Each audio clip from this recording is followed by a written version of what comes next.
न संघर्ष न तकलीफ तो खाक मजा है जीने में। अरे बड़े बड़े तूफान थम जाते हैं जब आग लगी हो सीने में। नमस्कार दोस्तों, स्वागत आप सभी का आपके अपने चैनल बेसिक नॉलेज में। बिल्कुल आप लोगों के सीने में जो तूफान लगा हुआ है, कल पहला पड़ाव है दोस्तों, सोशल साइंस का एग्जाम है और इसमें हम लोग देखने वाले 250 प्लस वालों का ऑब्जेक्टिव का महातांडव जो हर एक साल देते हैं।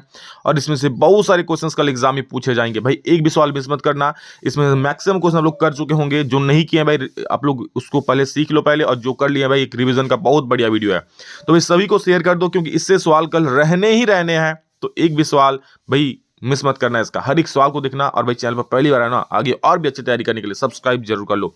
बाकी जितने सारे लघु उत्तरीय, दीर्घ उत्तरीय और अति लघु दिए हैं सबको देख लेना भाई, बहुत एग्जाम अच्छा एग्जाम आएगा, बस अच्छे से पढ़ लो, ठीक है। चलिए दोस्तों इस वीडियो को शुरू करते हैं, देखते हैं इस महातांडव के महा सवालों को। पहला सवाल है, स्वतंत्रता समानता एवं बंधुत्व का नारा किस क्रांति की देन है? स्वतंत्रता समानता एवं बंधुत्व का नारा किस क्रांति की देन है दोस्तों? तो ये आप लोगों का फ्रांसीसी क्रांति की देन है, ठीक है। स्वतंत्रता, हमें आजादी चाहिए, हमें समान अधिकार चाहिए, ये सारा सभी फ्रांसीसी क्रांति की देन ही है। अगला है, बिस्मार्क जर्मनी का प्रथम चांसलर कब बना दोस्तों? तो वो बना था 1871 में। यानी कि इसका जो सही उत्तर हो जाएगा 1871, दैट इज ऑप्शन नंबर क बिल्कुल सही उत्तर हो जाएगा। बिस्मार्क जर्मनी का प्रथम चांसलर कब बना? तो 1871 ईस्वी में बना, ठीक है। मनुष्य स्वतंत्र पैदा हुआ है किंतु वह सर्वत्र बंधनों से जकड़ा हुआ है, यह कथन किस दार्शनिक का है? बोला क्या मनुष्य स्वतंत्र पैदा हुआ है किंतु वह सर्वत्र बंधनों से जकड़ा हुआ है, तो यह कथन किस दार्शनिक का है दोस्तों?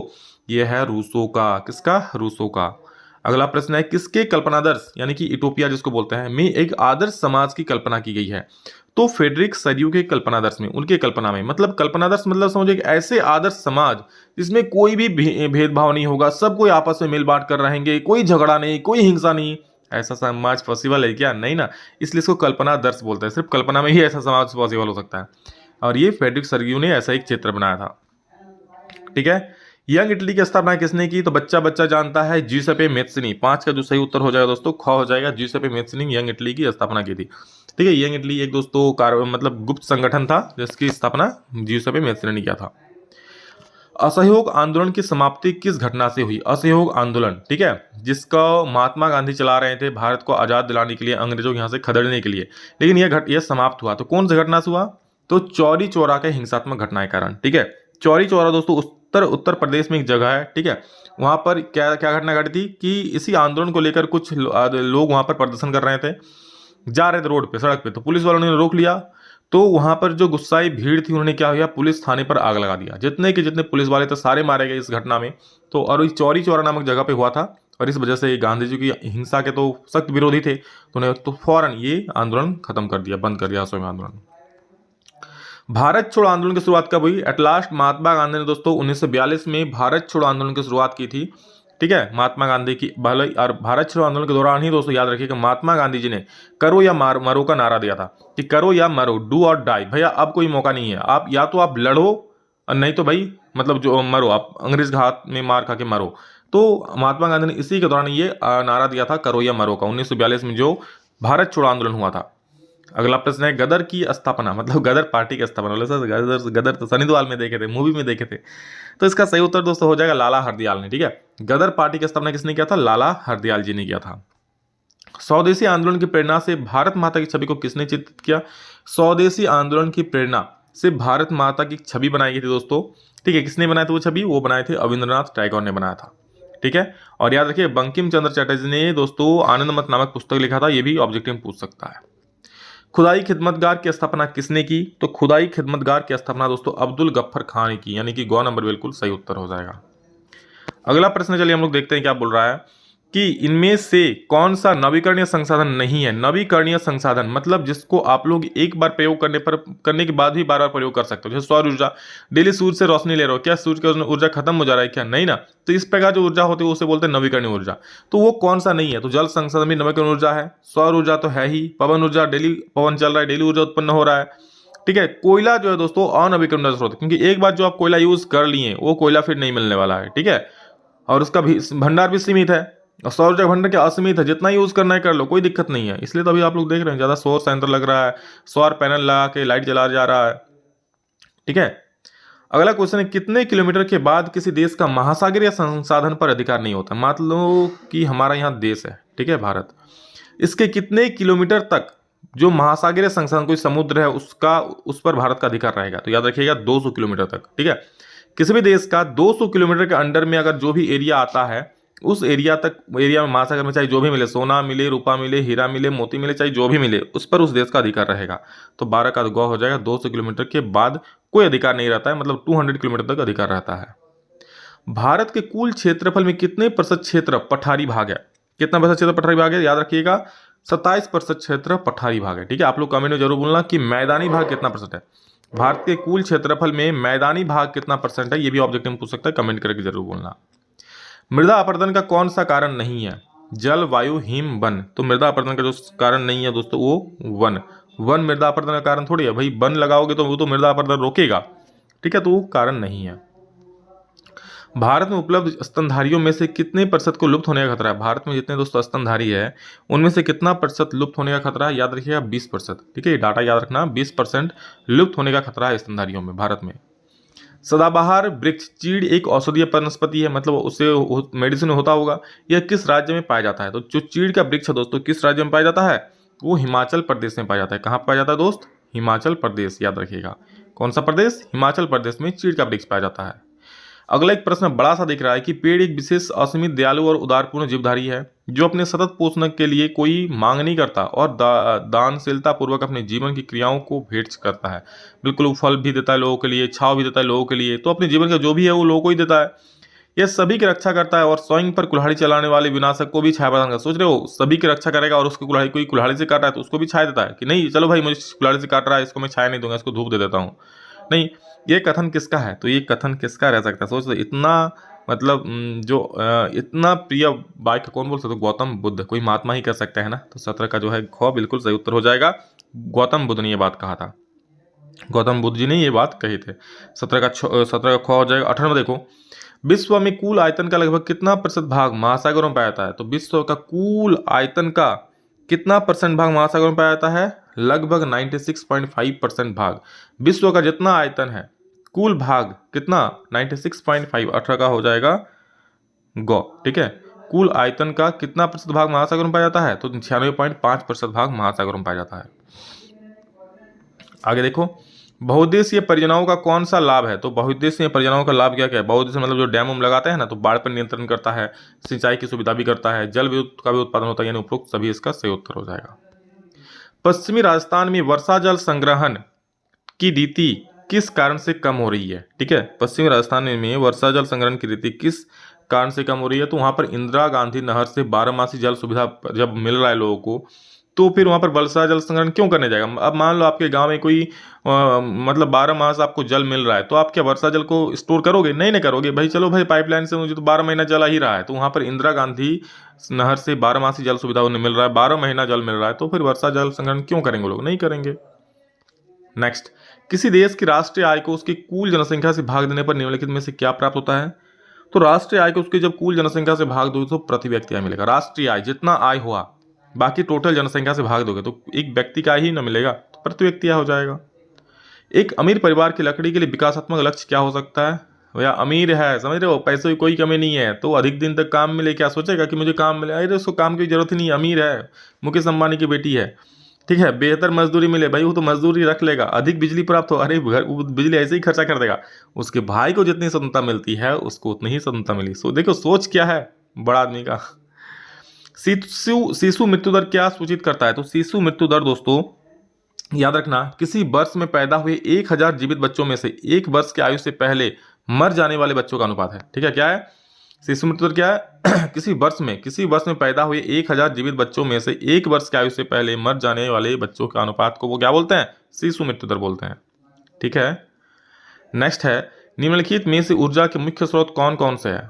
ऊर्जा के मुख्य स्रोत कौन कौन से? याद रखना, ऊर्जा का जो मुख्य स्रोत है दोस्तों, कोयला भी है, पेट्रोलियम भी है और विद्युत भी है, यानी कि उपरोक्त सभी इसका उत्तर हो जाएगा। क्लियर है? चलो आगे बढ़ते हैं। निम्नलिखित में से कौन सी आर्थिक गतिविधियां तृतीयक क्षेत्र में नहीं आती? तृतीयक क्षेत्र में कौन नहीं आता? तृतीयक क्षेत्र दोस्तों होता है सेवा क्षेत्र, जिसमें आप सेवा देते हो, जैसे किसी को पढ़ा रहे हो, बैंक में कर रहे हो, किसी कॉल सेंटर में काम कर रहे हो, सारे जो है तृतीयक क्षेत्र कार्य है। लेकिन जो मधुमक्खी पालन है ये कृषि के अंतर्गत आ जाता है, इसलिए प्राथमिक क्षेत्र के अंतर्गत है, याद रखना। ठीक है, तो 25 का ख प्राथमिक क्षेत्र हो जाएगा, बाकी तीनों तृतीयक क्षेत्र में है, ये तृतीयक क्षेत्र में नहीं है। मनरेगा का विस्तारित रूप चुने, तो मनरेगा का विस्तारित रूप होता है महात्मा गांधी राष्ट्रीय ग्रामीण रोजगार गारंटी अधिनियम। ख नंबर बिल्कुल सही हो जाएगा 226 का ख। 27 देखो, किसी वर्ष में उत्पादित डैश के कुल मूल्य को सकल घरेलू उत्पाद कहा जाता है। किसी वर्ष में उत्पादित डैश के मूल्य को सकल घरेलू उत्पाद कहा जाता है। तो 27 का क्या हो जाएगा, ख बिल्कुल सही हो जाएगा। सभी अंतिम वस्तुओं और सेवाओं के मूल्य को दोस्तों सकल घरेलू उत्पाद, सभी अंतिम वस्तु जो लास्ट में प्रोडक्ट तैयार होता है ना, उसका मूल्य को क्या बोलते हैं, सकल घरेलू उत्पाद बोलते हैं। चाहे उस वस्तु हो, चाहे आप कोई सेवा दे रहे हो, बस चला रहे हो, होटल चला रहे हो, चाहे जो भी सेवा है, चाहे एयरप्लेन उड़ा रहे हो, ये सभी सेवा ही है तो है। सलमा एक सरकारी अस्पताल में नर्स का कार्य करती है। सलमा किस क्षेत्र की गतिविधि में संलग्न है।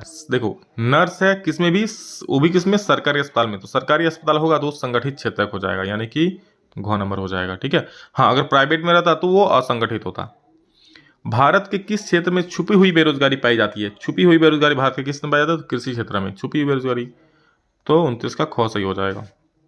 छुपी हुई बेरोजगारी मतलब समझ रहे हो कि भैया जहां पर 3 आदमी काम कर रहा है, ठीक है, उसका और एक भाई है, उसको कहीं काम नहीं है तो ये भी यहाँ पर लग जाता है, तो इसका कोई जरूरत नहीं था फिर भी लग गया, तो ये क्या बेरोजगारी है ना, तो इसको बोलते हैं छुपी हुई बेरोजगारी।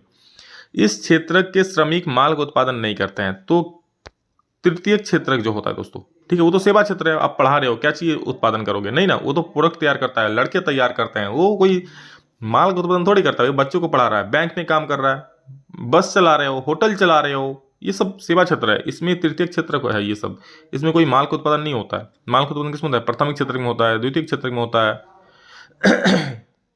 नेक्स्ट है, बेल्जियम में सत्ता की साझेदारी के संबंध में कौन सा कथन असत्य है। बोल रहा है बेल्जियम में सत्ता के संबंध में कौन सा कथन असत्य है। 31 का दोस्तों सही उत्तर हो जाएगा ग, यानी कि बेल्जियम में अलग सरकार है, इसमें डच एवं फ्रेंच भाषी समुदायों का असमान प्रतिनिधित्व, ये असत्य है। क्या बोल रहा है, बेल्जियम में अलग सरकार है, बेल्जियम में अलग सरकार नहीं है, और डच और फ्रेंच भाषी समुदायों का असमान प्रतिनिधित्व भी नहीं है, सभी को समान बराबर का अधिकार वहां प्रतिनिधित्व दिया गया है। ठीक है, तो ये जो है दोस्तों असत्य है। बाकी जो केंद्र सरकार में डच और फ्रेंच भाषी मंत्रियों की समान संख्या समान है, बिल्कुल सही है, ये भी सही है, ये भी सही है, सिर्फ ये असत्य है। ठीक है, गो नंबर। संघात्मक शासन प्रणाली वाला देश इनमें से कौन नहीं है। संघात्मक शासन प्रणाली वाला देश दोस्तों श्रीलंका नहीं है, वो एकात्मक प्रणाली वाला देश है। ठीक है, क्या श्रीलंका एकात्मक प्रणाली वाला देश है, याद रखना। संघात्मक प्रणाली वाला देश संयुक्त राज्य अमेरिका हो जाएगा, ठीक है, बेल्जियम हो जाएगा, ऑस्ट्रेलिया हो जाएगी, सारे देश है संघात्मक प्रणाली वाला। अमेरिका जो श्रीलंका है वो एकात्मक वाला है। निम्न में से किस देश में एकात्मक शासन व्यवस्था है। तो फिर से ही बात आ गई है, तो आंख बंद के मार सकते हो ना कि श्रीलंका। अभी तो बताएं सर आपने कि श्रीलंका एकात्मक शासन व्यवस्था है, बिल्कुल सही। शिक्षा किस सूची में शामिल है। संघ सूची, राज्य सूची, समवर्ती सूची। तो दोस्तों शिक्षा जो है दोस्तों वो समवर्ती सूची में शामिल है, यानी कि उस पर राज्य सरकार भी कानून बना सकती है और केंद्र सरकार भी कानून बना सकती है। सुन लो, संघ सूची मतलब जिस पर कानून बनाने का अधिकार सिर्फ केंद्र सरकार को होती है। राज्य सूची यानी कि ऐसी सूची जिसमें कानून बनाने का अधिकार राज्य को होती है, और समवर्ती सूची मतलब ऐसी सूची जिसमें कानून बनाने का अधिकार राज्य और सरकार और केंद्र सरकार दोनों को होती है। भारत में स्थानीय शासन प्रणाली कितने स्तर की होती है। तो ये त्रिस्तरीय होती है। ठीक है, राज्य सरकार, उसके बाद केंद्र सरकार और पंचायती राज व्यवस्था। संघीय सरकार की विशेषता नहीं है। संघीय सरकार की कौन सी विशेषता नहीं है दोस्तों। तो संघीय सरकार की विशेषता नहीं है कि निर्वाचित पदाधिकारी ही सरकार में सर्वोच्च ताकत का उपयोग करते हैं। क्या ऐसा है क्या, जो निर्वाचित पदाधिकारी हो गया सरकार में सर्वोच्च ताकत का प्रयोग वही करेगा। नहीं भाई, यहाँ हर एक का आपस में बटा होता है। ठीक है, जो पदाधिकारी निर्वाचित हुआ उसके पास सर्वोच्च ताकत नहीं होता, उसके ऊपर भी कोई बैठा हुआ है, उसके नीचे भी कोई बैठा हुआ है, तो उसके पास सारा ताकत थोड़ी होता है किसी अधिकारी के पास। निम्न में कौन सुमेलित है। ठीक है, तो सुमेलित कौन है आप देख सकते हो। 37 का जो सही उत्तर दोस्तों हो जाएगा, देखो क्या बोल रहा है। संघ सूची, पुलिस, कृषि, व्यापार, नहीं ये तो राज्य सूची में आता है। राज्य सूची में प्रतिरक्षा, बैंकिंग प्रणाली, नहीं ये तो आपका संघ सूची में आता है। समवर्ती सूची में वन विभाग उत्तराधिकार, नहीं ये भी नहीं है, ये संघ सूची में आता है। 37 अवशिष्ट शक्ति जो होती है वो केंद्र सरकार के पास होती है, ये सुमेलित है बिल्कुल। तो 37 का घ बिल्कुल सही हो जाएगा। जो अवशिष्ट शक्तियां होती है ना वो केंद्र सरकार के पास होती है, मतलब कोई भी एक्स्ट्रा जो शक्ति होती है वो केंद्र सरकार के पास।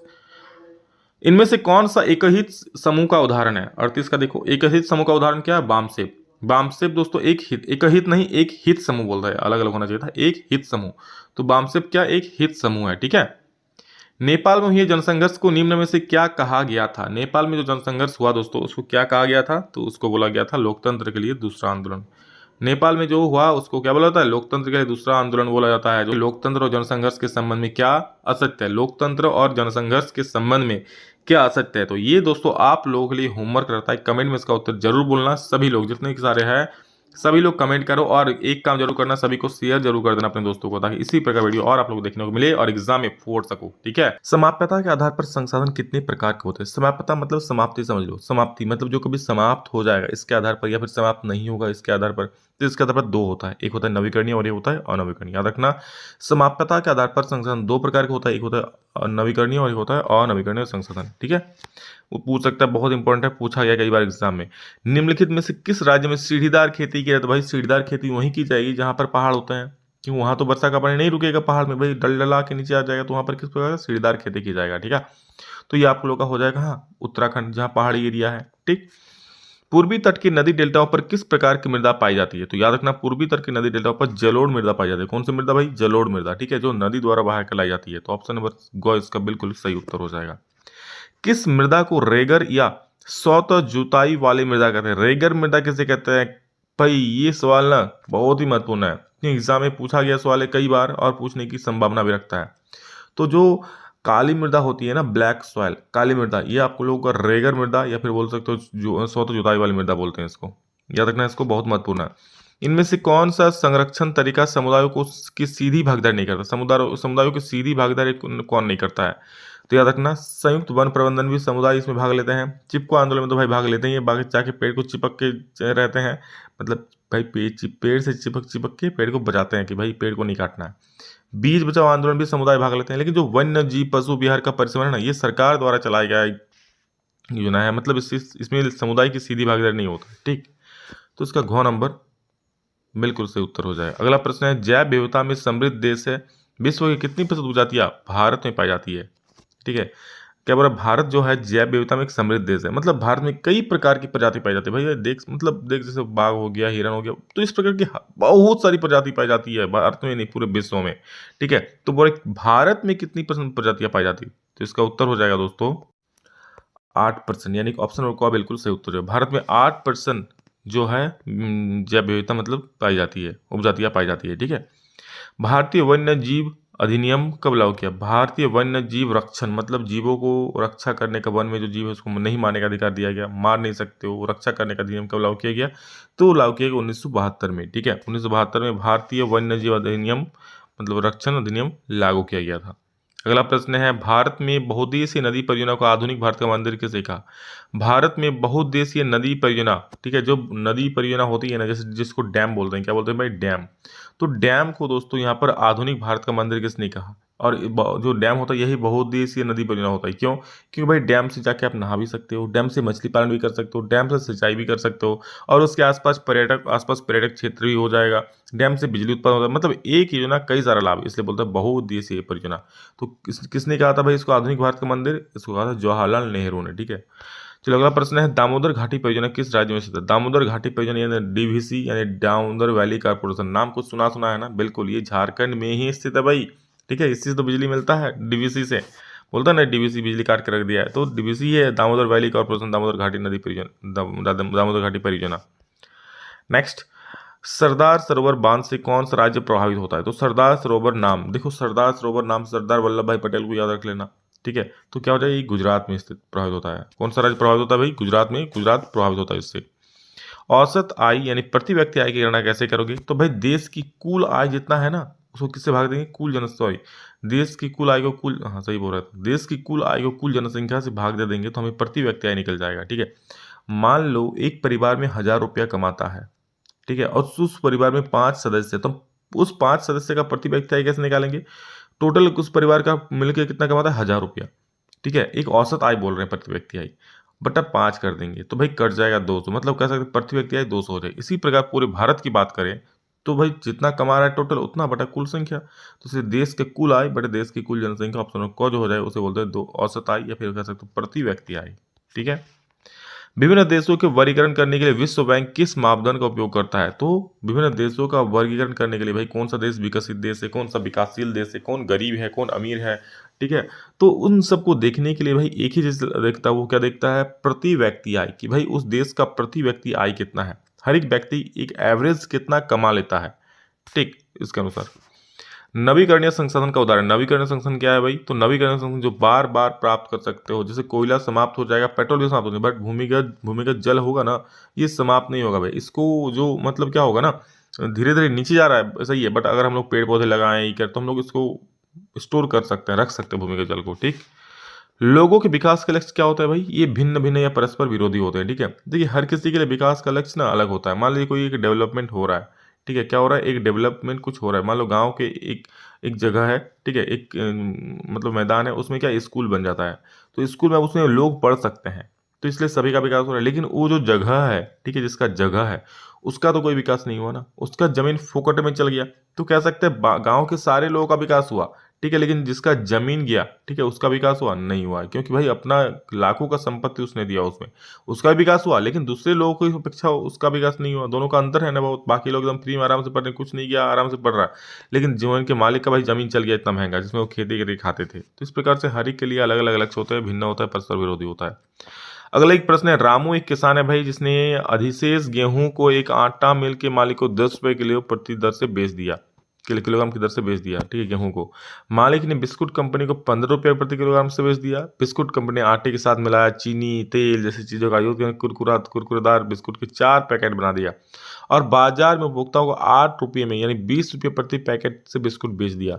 सकल घरेलू उत्पाद, जिसको हम लोग जीडीपी बोलते हैं, क्या बोलते हैं? सकल घरेलू उत्पाद यानी जीडीपी में उपयुक्त में से किस वस्तु का मूल्य लिया जाएगा? इससे आपको हम पहले ही बताए थे, जो जीडीपी होगा यानी ग्रॉस डोमेस्टिक प्रोडक्ट जो होगा, इसमें हम सभी अंतिम वस्तुओं का मूल्य को शामिल करते हैं। यानी क्या हो जाएगा भाई, इसमें फाइनली जो प्रोडक्ट तैयार हुआ उसका मूल्य शामिल करेंगे, यानी कि बिस्किट का। That is option number go is the right answer. अगला प्रश्न है, विनिर्माण की क्रिया किस क्षेत्र का भाग है? विनिर्माण पहले ही बताएं भाई, विनिर्माण उद्योग क्षेत्र। क्यों सर? क्योंकि भाई आटा से बिस्कुट कहाँ बनेगा सर? तो सर बोले वो फैक्ट्री में, ठीक है, बनेगा ना कि नहीं बनेगा? बिल्कुल। तो विनिर्माण जो होता है ना भाई, ये द्वितीय क्षेत्र का उदाहरण है। कौन सा द्वितीय है? क्या बिल्कुल द्वितीय क्षेत्र है। सेवा क्षेत्र आपका जो हो गया तृतीय क्षेत्र, कृषि और सहायक क्षेत्र तो प्राथमिक क्षेत्र, प्राकृतिक तो होगा नहीं। तो विनिर्माण क्षेत्र जो होता है भाई, ये हमेशा उद्योग जगह होता है, जिसको बोलते हैं द्वितीय क्षेत्र, ठीक है, याद रखना।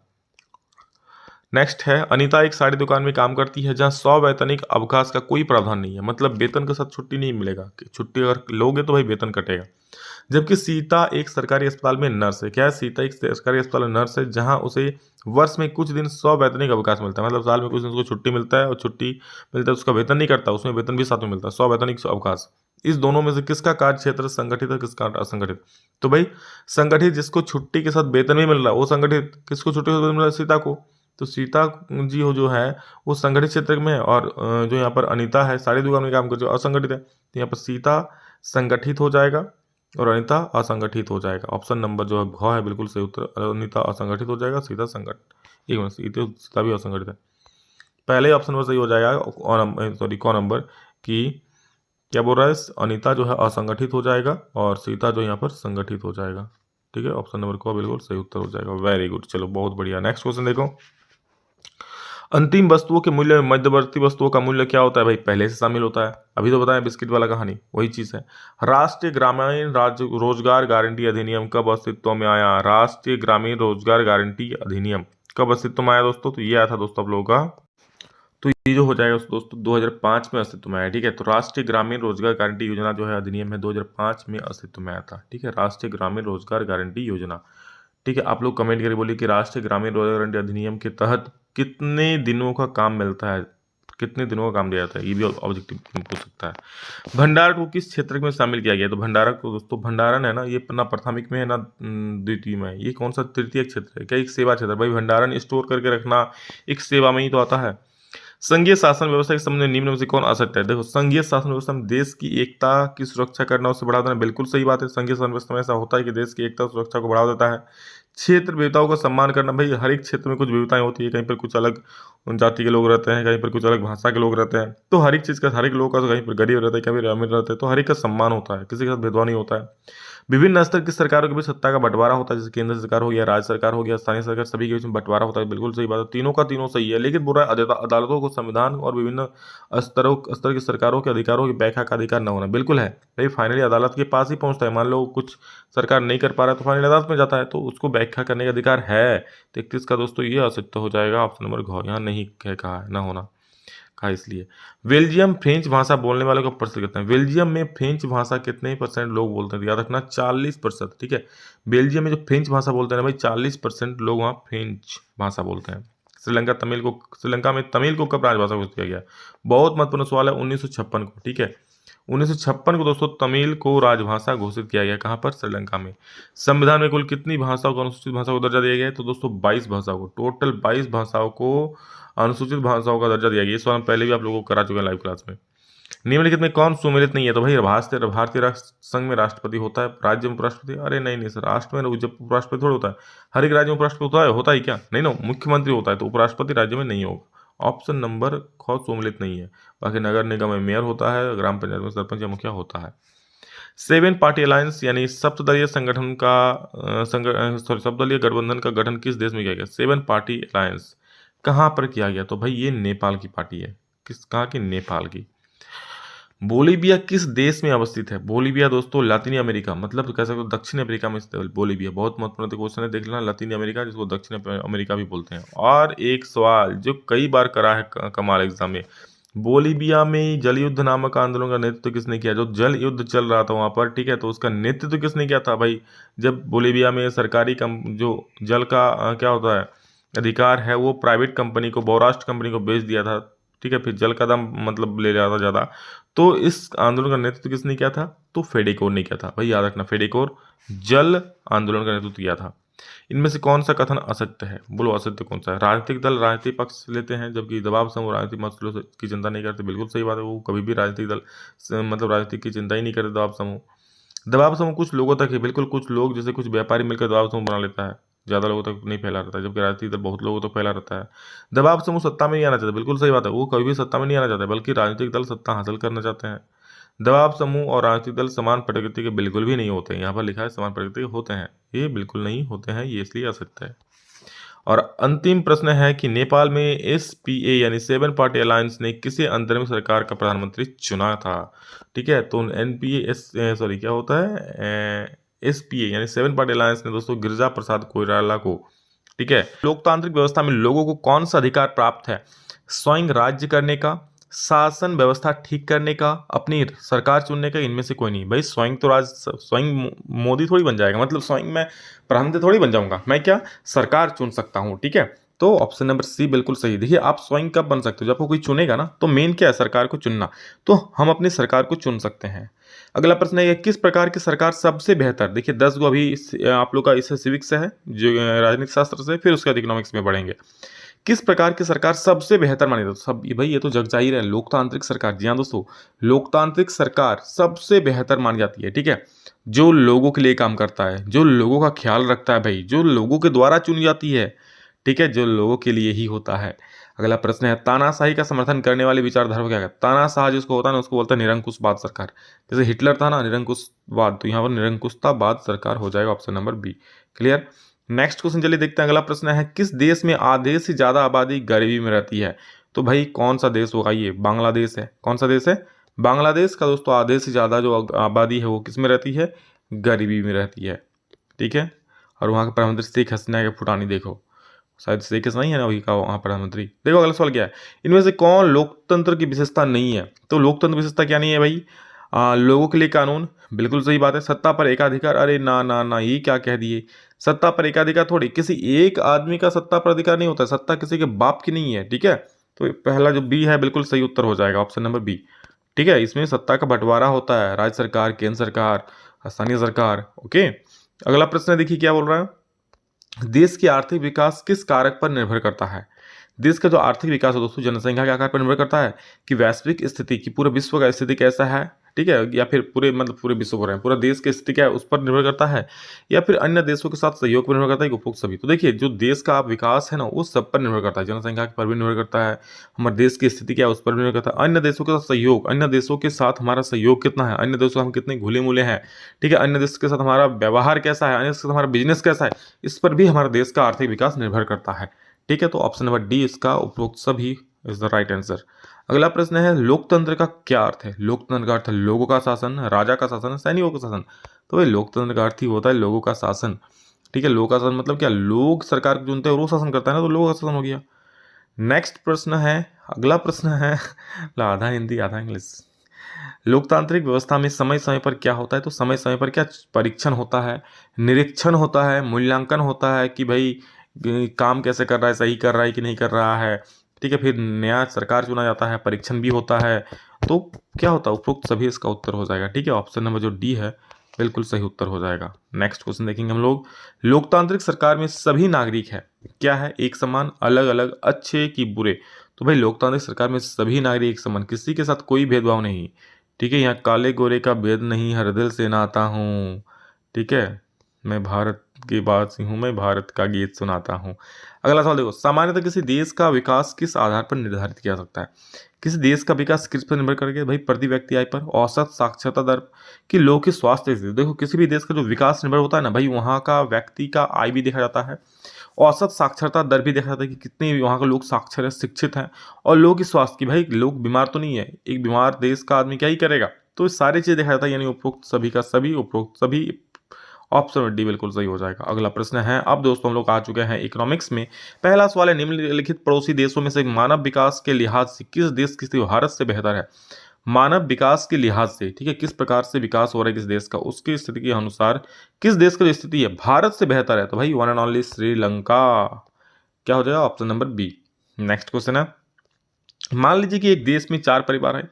एक देश में सिर्फ 4 ही परिवार होते हैं क्या भाई? क्वेश्चन है, तो चलो देखते हैं। इन परिवारों की प्रति व्यक्ति आय 5,000 है। भाई 4 परिवार है, प्रति व्यक्ति आय 4,000, 5,000, तो कितना हो जाएगा टोटल? टोटल 20,000 हो जाएगा ना? हाँ सर, हो जाएगा। अगर 3 परिवारों की आय क्रमशः 4,000, 7,000 और 3,000 है, मतलब कितना? 4, 7, 11 और 3, 14,000 हो जाएगा 3 परिवार की आय। ठीक है, तो चौथे परिवार की आय क्या है? भाई कुल आय 4 पूरे के परिवार की आय कितना है? 20,000, जिसमें से 3 परिवार की आय कितना? 14,000 होगी, तो बचा कितना? 6,000 ना। तो मार दो गोली, option number D. Next question देखो, जिस देश की प्रति व्यक्ति आय अधिक होता है वह क्या कहलाता है? भाई वो विकसित देश कहलाता है। भारत का प्रति व्यक्ति आय ज्यादा नहीं है, और इसलिए भारत एक विकसित देश नहीं है। सुन लो, भारत एक विकासशील देश है, लेकिन जिस देश का प्रति व्यक्ति अधिक होता है ना, वो क्या कहलाता है? विकसित देश कहलाता है। ऑप्शन नंबर बी बिल्कुल सही हो जाएगा। अगला प्रश्न है, भारत के किस राज्य की प्रति व्यक्ति आय कम है? तो भाई बिहार की। ठीक है, बिहार की जो प्रति व्यक्ति आय है ना, बहुत कम है। अगला प्रश्न है, अरे भाई बिहार बोल रहा है मतलब झारखंड क्या बोलते हैं, झारखंड को, झारखंड भी लगभग उसी के आसपास में है। ठीक है, क्योंकि बिहार झारखंड पहले एक ही था। भारत में राष्ट्रीय आय का आकलन कौन करता है? भारत में राष्ट्रीय आय का आकलन केंद्रीय सांख्यिकी संगठन करता है। भाई राष्ट्रीय आय की गणना करना, और गणना करेगा तो सांख्यिकी वाला ही करेगा। तो ऑप्शन बी बिल्कुल सही हो जाएगा। अगला प्रश्न है, निम्नलिखित में से कौन हमारे रहन सहन के स्तर को प्रभावित करता है? स्वास्थ्य स्तर, प्रति व्यक्ति आय की, शैक्षिक स्तर की, जीवन प्रत्याशा? क्या बोल रहा है? कौन हमारे रहन सहन के स्तर को प्रभावित करता है? स्वास्थ्य स्तर, प्रति व्यक्ति आय? तो इसका उत्तर हो जाएगा दोस्तों प्रति व्यक्ति आय। देखिए एक आदमी का आय कितना होगा उसी के अनुसार तो रहेगा सहेगा, मतलब रहेगा। तो प्रति व्यक्ति आय का दर पर आदमी की रहता है।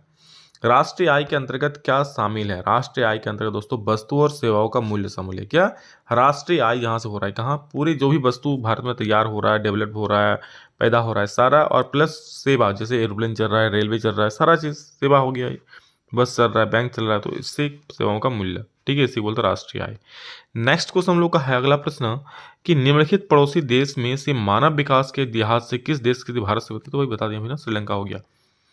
देश की उन्नति में महत्वपूर्ण योगदान होता है, किसका होता है भाई? तो मानव क्रिया का होता है, आर्थिक क्रिया का होता है, सामाजिक क्रिया के, उपरोक्त सभी। देखो देश की उन्नति बोल रहा है ना, देश की उन्नति कब होगा? जब भाई देश को में पैसा आएगा।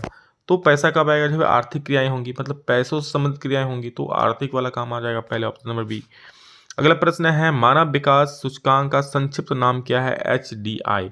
आप लोग कमेंट में इसका फुल फॉर्म जरूर बोलेगा। ठीक है, किसका? HDI का फुल फॉर्म क्या होता है? Okay, now next question moving to, 1,000 जीवित बच्चों में 1 वर्ष से कम आयु में मरने वाले बच्चों का अनुपात क्या कहलाता है? जन्म दर, मृत्यु दर, शिशु मृत्यु दर के, उपरोक्त सभी क्या कहलाता है? तो इसका सही उत्तर दोस्तों हो जाएगा शिशु मृत्यु दर, यानी ऑप्शन नंबर सी बिल्कुल सही उत्तर हो जाएगा। अगला प्रश्न है, भारत विकास रिपोर्ट के 2018 के अनुसार भारत का मानव विकास रैंकिंग कितना है? भारत का मानव विकास में मतलब भारत कितना विकसित देश है, डेवलप्ड कंट्री है? तो 130 है। कितना है रैंक भारत का? 130 है। ठीक है, याद रखना 2018 के अनुसार भारत का रैंक कितना है? 130। मानव विकास का मुख्य उद्देश्य क्या है? तो मानव विकास का मुख्य उद्देश्य सामाजिक विकास, जीवन स्तर में सुधार, आय में वृद्धि, इनमें से कोई नहीं। तो इसका तो सही उत्तर हो जाएगा तो मानव विकास मतलब हम लोग जो डेवलप्ड होंगे, इसका मुख्य उद्देश्य क्या है भाई? हम लोग अपने जीवन स्तर को सुधारेंगे ना। देखो, पैसा आय में वृद्धि होगा तो अलग बात है, ठीक है। आय में वृद्धि का होने का भी उद्देश्य क्या है कि भाई जीवन स्तर को सुधारेंगे। तो मानव विकास का जो मुख्य उद्देश्य क्या है भाई? अपना जीवन स्तर को सुधारना। तभी तो पैसा हम क्यों कमाते हैं? अपना जीवन स्तर को सुधार सके भाई, महंगा मोबाइल फोन चला सके, आईफोन चला सके। मतलब मैं मजाक कर रहा हूँ, बट क्या इसी प्रकार से है ना लगभग। अगला सवाल है, भारतीय अर्थव्यवस्था को कितने क्षेत्रों में बांटा गया? तो ये 3 क्षेत्रों में बांटा गया है, ठीक है।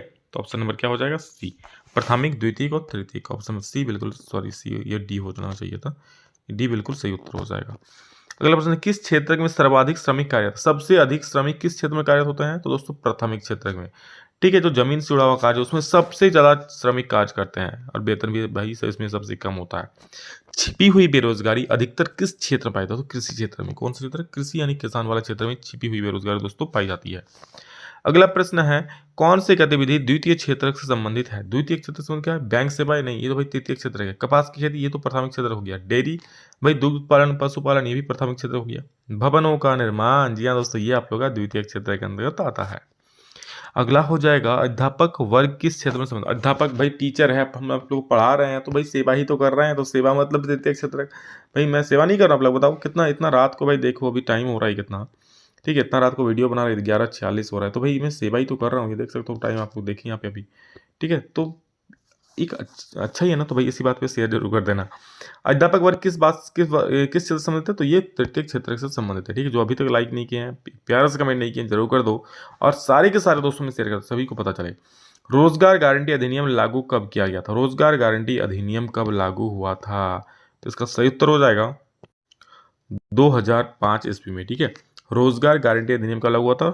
2005 ईस्वी में, जिसमें 100 दिनों की रोजगार गारंटी दी गई थी। अगला प्रश्न है, किस कार्य क्षेत्र में श्रमिक कार्य सुरक्षा का आनंद उठाते हैं? किस कार्य, श्रमिक कार्य सुरक्षा, तो कार्य सुरक्षा किसमें होता है? संगठित में होता है, असंगठित में, गैर संगठित में कि प्राथमिक में? तो देखो संगठित में, जो सरकारी क्षेत्र होता है ना भाई, उसमें क्या होता है? कार्य सुरक्षा होता है। 8 घंटा कार्य करो जाओ, ठीक है। तो 19वीं सदी के दौरान कौन सी ऐसी ताकत बनकर उभरा जिसने यूरोप के राजनीतिक और मानसिक जगत में भारी परिवर्तन ला दिया? बोल रहा है क्या कि 19वीं सदी के दौरान कौन सी ऐसी ताकत बनकर उभरा जिसने यूरोप के राजनीतिक और मानसिक जगत में भारी परिवर्तन ला दिया? तो उदारवाद तो होगा नहीं, साम्यवाद, निरंकुशवाद, ये मतलब लोगों के मन में परिवर्तन ला दिया, राजनीति में परिवर्तन ला दिया, ठीक है। तो वो क्या होगा? राष्ट्रवाद। राष्ट्रवाद मतलब क्या भाई? अपने राष्ट्र के प्रति प्रेम फ्रांस के लोगों में, यूरोप के लोगों में जाग गया, ठीक है। वो देश को जो है एक करना चाह रहा था, जो राजतंत्र उसको तोड़कर लोकतांत्रिक सरकार करना चाह रहा था, तो राष्ट्रवाद ही इसका मेन कारण था। अगला प्रश्न है, इंग्लिश वाले बच्चे इंग्लिश का सवाल देख लीजिएगा, ठीक है। इंग्लिश में भी अब लोग रहेगा इसमें। फ्रांस में प्रथम विद्रोह कब हुआ था? बहुत इंपॉर्टेंट सवाल है, ठीक है। क्या है? देखो ये आया हुआ था जुलाई 1830 में। फ्रांस में प्रथम विद्रोह हुआ था, फ्रांसीसी विद्रोह जिसको कहते हैं, जुलाई 1830 में हुआ था, ठीक है। इस सवाल में आप लोग करवा चुका हूं। नेक्स्ट क्वेश्चन है, 1804 की नागरिक संहिता, जिसे आमतौर पर नेपोलियन की संहिता के नाम से भी जाना जाता है, उसने फ्रांस में सुधार के लिए क्या कदम उठाया? मतलब एक नेपोलियन कोड लागू किया गया था, ठीक है, फ्रांस में। किसको? Napoleon code. उस कोड के अंदर क्या गया, उस सुधार के अंदर क्या किया गया कि जन्म पर अधिकार, विशेष अधिकार समाप्त कर दिए। जन्म के आधार पर किसी को भी जो विशेष अधिकार दिए जा रहे थे ना, वो समाप्त कर दिया गया, ठीक है। अब कोई भी जन्म के आधार पर कोई मतलब किसी को आधार नहीं, चलो भाई अमीर परिवार में जन्मा है तो इसको ज्यादा अधिकार मिलेगा, गरीब में जन्मा है तो कम अधिकार मिलेगा, ऐसा नहीं। कानून के समक्ष बराबरी और संपत्ति के अधिकारों को सुरक्षित बनाए। कानून के समक्ष बराबरी मतलब कानून के सामने सब बराबर होंगे, और संपत्ति के अधिकार सुरक्षित मतलब क्या? जो आपका संपत्ति आपका ही रहेगा, कोई उसको छीन नहीं पाएगा, ठीक है। प्रशासनिक विभाजनों को सरल बनाया। बाकी प्रशासनिक जो विभाजन था उसको सरल बनाया, यानी कि इनमें से सभी बिल्कुल सही उत्तर हो जाए, ऑप्शन नंबर 4। अगला प्रश्न है कि 1917 में गांधी जी खेड़ा के किसानों की मदद के लिए सत्याग्रह का आंदोलन शुरू किया था। खेड़ा भारत के किस राज्य में स्थित? दोस्तों खेड़ा को पता ही है, खेड़ा कहाँ है? गुजरात में, ठीक है। खेड़ा आंदोलन किया था गांधी जी ने खेड़ा में जाकर 1917 में। तो याद रखना, ये भी पूछ सकता है इस बार कि खेड़ा आंदोलन कब हुआ था, तो याद रखना 1917 में, ठीक है। खेड़ा आंदोलन कब हुआ था? 1917 में। ये भी पूछ सकता है खेड़ा आंदोलन किसने किया था, तो गांधी जी ने, ठीक है। क्वेश्चन घुमा फिर पूछ सकता है, तो अच्छे से याद रख लो। साइमन कमीशन भारत क्यों आया? तो दोस्तों साइमन कमीशन जो भारत है ना, भारत का जो संवैधानिक व्यवस्था है उसको सुधार करने के लिए, उसका अध्ययन करने के लिए आया था, ठीक है। चलो इसमें कुछ सुधार कर होगा तो मैं सुधार करूंगा, यानी कि संवैधानिक व्यवस्था की कार्यशैली का अध्ययन करने के लिए आया था, लेकिन इसका भरपूर विरोध हुआ था क्योंकि इसमें एक भी भारतीय को शामिल नहीं किया गया था। साइमन कमीशन का जो गुट था, जो ठीक है समूह था, उसमें एक भी भारतीय को शामिल नहीं किया था, इसलिए Simon go back, Simon go back, Simon go back के नारे लग रहे थे। नेक्स्ट क्वेश्चन है 1840 के दशक के मध्य में आयरलैंड में किस बीमारी के कारण निम्न में से कौन सा फसल खराब हो गया। आयरलैंड में कौन सा आया था, भुखमरी, आलू अकाल आया था ना, तो भुखमरी के कारण मौत के मुंह चले गए। क्या खाने को नहीं मिल रहा था लोगों को, आलू। क्यों दोस्तों, वहां पर आलू से ना लोगों का जीवन स्तर सुधर रहा था, लोग अच्छे हो रहे थे। बट जब एक साल ऐसा आया कि आलू हुआ ही नहीं, तो आलू अकाल हो गया, तो लोग वहां पर आलू अकाल के कारण बहुत सारे लोग मर गए थे। सर आलू अकाल। प्रथम विश्व युद्ध खत्म होने के केवल 2 दशक बाद दूसरा विश्व युद्ध शुरू हो गया, जिसमें एक गुट में धुरी शक्तियां थी, जिसमें से मुख्य रूप से नाजी जर्मनी, जापान और इटली थी, और दूसरा खीमा जो कि मित्र राष्ट्रों का था। तो मित्र राष्ट्र में कौन कौन से देश थे, तो देखो मित्र राष्ट्र में कौन कौन है, ब्रिटेन है, सोवियत संघ यानी रूस है, फ्रांस और अमेरिका। तो याद रखना, ब्रिटेन, रूस, फ्रांस और अमेरिका मित्र राष्ट्र में थे, जर्मनी, जापान, इटली किस में थे, वो धुरी राष्ट्र में थे। क्लियर। अगला प्रश्न है दोस्तों 1929 की आर्थिक मंदी के कारण दुनिया के ज्यादातर हिस्सों में निम्न में से किसकी भयानक गिरावट दर्ज की गई। ठीक है, तो जब महामंदी आया दोस्तों, तो उसमें उत्पादन में भी कमी हो गई, रोजगार तो भाई घट ही गया एकदम, आय और व्यापार सब तहस नहस हो गया, यानी कि इनमें से सभी। और एक कतई की बात बताऊं दोस्तों, जब भी इनमें से सभी ऑप्शन रहेगा ना, आंख बंद करके, मतलब मैक्सिमम टाइम कह लो 99% टाइम में, ठीक है, इनमें से सभी उत्तर हो जाता है। ठीक है, अगला सवाल देखो। बुनकर को कच्ची कपास की समस्या का सामना क्यों करना पड़ा। बुनकर मतलब जो कपड़ा वपड़ा बुनता था, उन लोग कच्ची कपास का समस्या क्यों होना पड़ा, मतलब कच्ची कपास मिल नहीं रहा था। कच्चे कपास का निर्यात में वृद्धि हुई थी, कच्ची कपास की फसल नष्ट हो गई थी, स्थानीय बाजार सिकुड़ गए थे कि निर्यात बाजार गिर गया था। देखो क्यों कपास की समस्या, क्यों, क्योंकि कच्चे कपास के निर्यात में वृद्धि हो गई थी। ठीक है, जब वृद्धि हो गई तो कपास के दामों में बहुत ऊंचा हो गया भाई, उससे कपास की समस्या होने लगी, सब कपास विदेश जाने लगे, तो इस वजह से बुनकर के पास समस्या उत्पन्न हो गई थी कपास के लिए। क्यों, बाहर फैक्ट्री खुल गए थे कपड़ों का, ठीक है, सब भारत से कच्चा कपास मंगा ले रहा था, और भारतीय कपास मालिकों को भी क्या अच्छे दाम में मिल रहा था, तो विदेश भेज दे रहा था। 19वीं शताब्दी के दौरान ब्रिटेन में सर्वाधिक गतिशील उद्योग कौन से थे। 19वीं शताब्दी के दौरान ब्रिटेन में सर्वाधिक गतिशील उद्योग कौन से थे, कपास और धातु, याद रखना। ठीक है, 19वीं शताब्दी के दौरान ब्रिटेन में सर्वाधिक गतिशील उद्योग जो थे दोस्तों, वो थे कपास और धातु। अगला प्रश्न है, मुद्रक तकनीक सबसे पहले कहाँ विकसित हुई, तो ये था चिंगचैंग, चाइना। याद रखना, मुद्रण तकनीक सबसे पहले चाइना में ही विकसित हुई थी। ठीक है, वहां से फिर बौद्ध प्रचारकों के द्वारा दूसरे देशों में गया, जापान में गया, फिर अलग अलग देशों में पहुंचा। निम्न जातीय आंदोलनों के मराठी प्रणेता कौन थे जिन्होंने अपनी पुस्तक गुलामगिरी में जाति प्रथा का तजर्बा लिखा, मतलब कह सकते हो गुलामगिरी किसने लिखी है, तो भाई ज्योतिबा फुले ने। क्या, ज्योतिबा फुले कही है, ऑप्शन नंबर 1। नेक्स्ट क्वेश्चन जल्दी देखते हैं, क्या है, किस समाप्यता के आधार पर संगठनों को 2 भागों में बांटा गया, उनके नाम क्या है। समाप्यता मतलब समाप्त होने के आधार पर, कभी समाप्त हो जाएगा जल्द ही, कोई समाप्त नहीं होगा जो लंबे चलेगा। तो 2 होता है इसके आधार पर, एक होता है नवीकरणीय संसाधन और एक होता है अनवीकरणीय संसाधन। नवीकरणीय संसाधन मतलब जो जल्दी खत्म नहीं होने वाला है, सौर ऊर्जा हो गया, लेकिन अनवीकरण मतलब जो सीमित संसाधन है, जैसे कोयला हो गया, पेट्रोल हो गया, ये सारा चीज। अगला प्रश्न है, संसाधनों के अंधाधुंध शोषण से किस प्रकार का वैश्विक परिस्थिति संकट पैदा हो गया है। बोलो संसाधनों का अंधाधुंध प्रयोग कर रहे हैं भाई, पेड़ पौधे लगातार काटे जा रहे हैं, कोयला का यूज कर रहे हैं, पेट्रोलियम का यूज कर रहे हैं, इससे जो परिस्थिति है, कैसा संकट उत्पन्न हो गया। भूमंडलीय तापन बढ़ गया है, ओजोन परत का अपक्षय वो बिल्कुल हो रहा है, पर्यावरण प्रदूषण भी हो रहा है। देखो किसका, हम लोग संसाधनों का अंधाधुंध शोषण कर रहे हैं, पेड़ पौधे काट रहे हैं, एकदम कोयला जला रहे हैं, धुआं उठ रहा है, तो पर्यावरण भी प्रदूषण हो रहा है, भूमंडलीय तापन भी हो रहा है, गर्मी बढ़ रहा है। ठीक है, भूमंडलीय तापन मतलब भूमि ताप बढ़ रहा है, क्या होता है, ग्रीन हाउस इफेक्ट हो रहा है, ग्लोबल वार्मिंग हो रहा है। ठीक है, और क्या, ओजोन परत भी अपक्षय हो रहा है उसके कारण। तो इनमें से सभी हो जाए, देखो मैंने कहा ना, इनमें से सभी जिसमें रहेगा मैक्सिमम टाइम वही आंसर होता है। अगला सवाल देखो, फिर से वही वाला आज, वन और वन्य जीव का संरक्षण करना आवश्यक है क्योंकि इससे परिस्थिति की विविधता बनी रहती है। वन और वन्य जीवन का जो हम विभिन्न प्रकार के वनों में जीव रहते हैं, उसका संरक्षण क्यों आवश्यक है। परिस्थिति की विविधता बनी रहती है, मतलब विभिन्न प्रकार के जीव जंतु रहते हैं, वही विविधता अंतर है बनी रहती है। जीवन साध्य संसाधन जैसे जल, वायु और मृदा बनी रहती है, बिल्कुल सही बात है। ठीक है, जल, वायु, मृदा अच्छी बनी रहती है। ठीक है, वन और वन्य जीव का, क्योंकि भाई वनों का रक्षा करेंगे तो वहाँ की मृदा भी ठीक रहेगी, मृदा बहाएगी नहीं, वायु अच्छा मिलेगा, ऑक्सीजन अच्छा मिलेगा। ठीक है, बेहतर जनन के लिए बरसात होगा, समय में पानी भी होगा। बेहतर जनन के लिए वनस्पति और पशुओं में जीनी विविधता को संरक्षित, ये भी हो जाएगा। इनमें से सभी है, इनमें से सभी हो जाएगा। देख रहे हो, इनमें से सभी आंसर हो गया। अगला सवाल देखो, वन और वन्य प्राणियों के संरक्षण के लिए किस प्रकार के वनों को सर्वाधिक मूल्यवान माना गया है। तो याद रखना, रक्षित वन को सबसे अधिक मूल्यवान माना गया। किसको, रक्षित वन को। ठीक है, यानी कि प्रोटेक्टेड फॉरेस्ट को। भाई प्रोटेक्टेड फॉरेस्ट है, वो रक्षा किया जा रहा है उसका। ठीक है, हाँ, तो भाई सबसे में अच्छा होगा तब तो रक्षा करेगा, वरना रक्षा थोड़ी करेगा। अगला है, प्रचुर मात्रा में जल उपलब्ध होने के बावजूद जल किन कारणों से प्रदूषित और मानव उपयोग के लिए खतरनाक हो जा रहा है। तो घरेलू और औद्योगिक अपशिष्ट को मिलने से, बिल्कुल घरेलू और औद्योगिक अपशिष्ट मिलने से तो होता ही है। रसायनों का अधिक प्रयोग से, बिल्कुल जो फैक्ट्री में अधिक रसायन उपयोग हो रहा है वो जा रहा है जलों में, वो भी खराब हो रहा है। कीटनाशकों और कृषि में प्रयुक्त होने वाले उर्वरकों से, बिल्कुल हम लोग जो खेती में कीटनाशक उपयोग कर रहे हैं, ठीक है, कीटनाशक उर्वरक उपयोग कर रहे हैं, वो भाई पानी में धुल के फिर जाके जोड़िया में जा रहा है, जोड़िया से फिर नदी में जा रहा है, इस पर पानी को प्रदूषित कर रहा है। यानी कि इनमें से सभी, भाई इनमें से सभी उत्तर हो सही हो जाएगा। अगला सवाल देखो, बोले सर आप सही बोले, सब तो इनमें से सभी हो रहा है जो भी है। अब देखो, बट इनमें से कोई नहीं देख के मत मार देना उसको, ठीक है। मानसून के आगमन के साथ जो फसलें बोई जाती है किस प्रकार की फसल के अंदर आती है। तो मानसून के आगमन के साथ जो फसलें बोई जाती है दोस्तों, उसको बोलते हैं क्या, खरीफ फसल। मानसून के आगमन के साथ मतलब जून जुलाई में, ठीक है, जब बरसात शुरू होना स्टार्ट होता है जून जुलाई में, उस वक्त ये फसल बोई जाती है। और कब, ठंड के मौसम में, मतलब नवंबर दिसंबर में या अक्टूबर नवंबर में ये फसल काट लिया था ये। तो खरीफ फसल मतलब जो ठंडी के मौसम में हमें मिलता है, और रबी फसल मतलब जो गर्मी के दिनों में मिलता है, ठीक है। तो भाई ये खरीफ फसल कब बोई जाता है, जून जुलाई में बोई जाती है। तो खरीफ फसल वो हो जाएगा ना, मानसून के आगमन के साथ जब बरसात शुरू होता है तो जून जुलाई में ही शुरू हो जाता है, उसी वक्त खरीफ फसल बोया जाता है। नेक्स्ट है, पवन और सौर ऊर्जा संसाधनों की बहुतायत भारत के किस राज्य में अधिक पाई थी। पवन और सौर ऊर्जा, तो पवन और सौर ऊर्जा कहाँ अधिक रहेगा, जहां पर क्या खुला एरिया ज़्यादा रहेगा, ठीक है। तो राजस्थान, ठीक है, राजस्थान में बरसात कम होता है, मतलब राजस्थान कहते हैं एक रेगिस्तानी इलाका है कह सकते हो। तो पवन और सौर ऊर्जा इन्हीं क्षेत्रों में ज़्यादा उपयोग किया जाता है।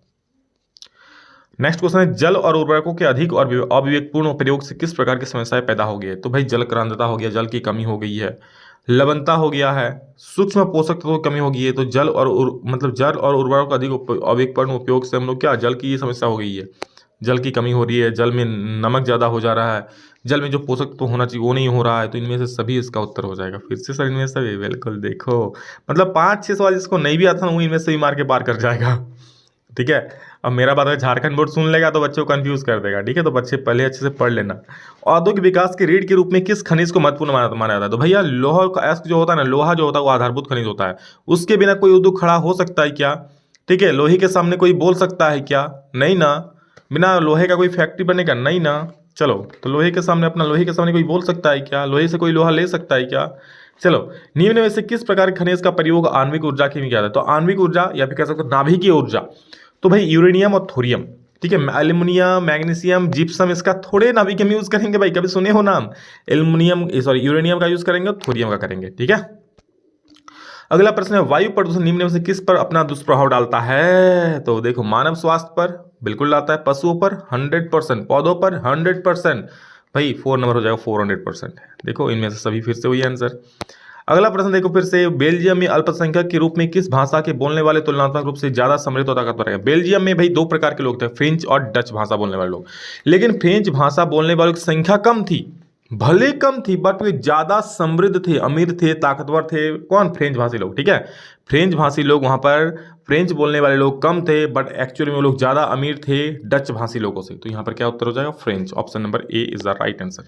नेक्स्ट क्वेश्चन, जब 1956 में श्रीलंका में कानून बनाया गया तो किसमें किन किन बातों को जोड़ा गया। तो सिंहली को वहां एकमात्र राजभाषा घोषित कर दिया गया, ठीक है। तमिल को दरकिनार कर दिया गया, यानी सरकारी नौकरियों में सिंहलियों को प्राथमिकता दी गई, तमिल को यहाँ भी वैल्यू नहीं दी गई। बौद्ध मतों को संरक्षण और बढ़ावा दिया गया, ठीक है। तो इसका 3 में से सभी, इसका भी सही उत्तर हो जाएगा। नेक्स्ट क्वेश्चन देखो क्या बोल रहा है, निम्न में से कौन कार्यपालिका और विधायिका द्वारा बनाए गए कानूनों पर अंकुश रखता है। कार्यपालिका और विधायिका द्वारा कोई भी कानून बनाता है तो उस पर अंकुश कौन रखता है। तो सबसे ऊपर है न्यायपालिका। तो न्यायपालिका सब पर अंकुश रखता है भाई, जो जुडिशियरी होता है ना, न्यायपालिका सब पर अंकुश रखता है। पोखरण, जहां भारत ने 1998 में अपना परमाणु परीक्षण किया, और भारत के किस राज्य में स्थित है। पोखरण परमाणु जो परीक्षण हुआ था 1998 में, ठीक है, वो किस राज्य में स्थित है। तो याद रखना वो राजस्थान में। भाई राजस्थान खुला एरिया है, बालू एरिया है, ठीक है, सब्जी वब्जी उतना होता नहीं है शायद, तो इसीलिए वहाँ पर क्या ये टेस्ट किए गए थे। याद रखना आप लोग का, उस साइंटिस्ट का नाम बताओ, ठीक है, जिसने ये परमाणु परीक्षण किया था, मेन रोल उनका था। बताओ उस साइंटिस्ट का नाम क्या है, कमेंट में जरूर बोलना।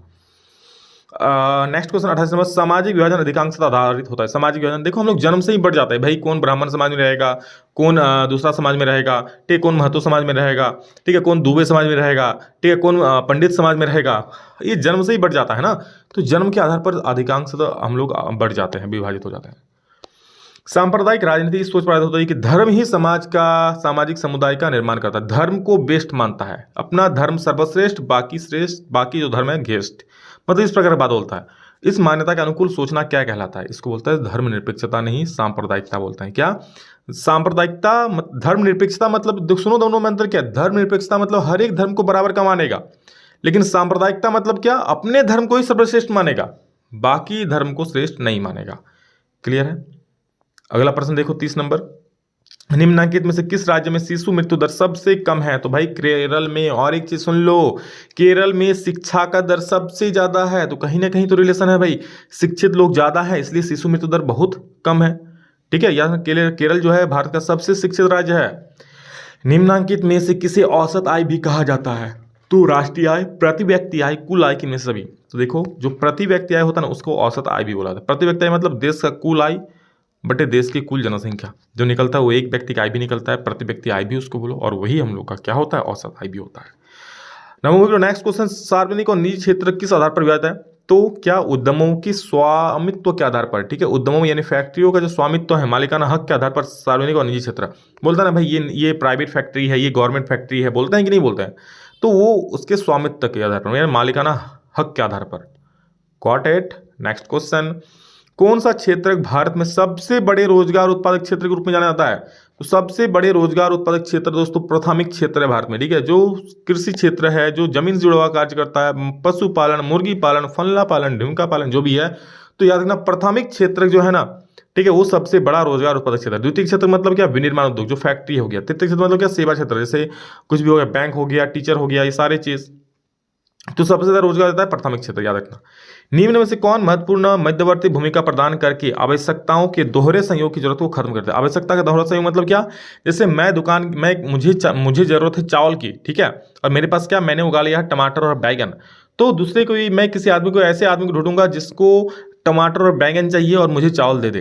तो जब मैं उसको ढूंढूंगा ऐसा आदमी को और मैं उसे क्या कहूँगा, ले भाई तू टमाटर और बैगन ले ले, मुझे चावल दे। तो इसको बोलता है दोहरा संयोग। ठीक है, दोहरा संयोग मतलब मैं उसको सामान दे रहा हूँ, बदले में मैं सामान ले रहा हूँ, इसको दोहरा संयोग। भाई इसको कौन पाटा?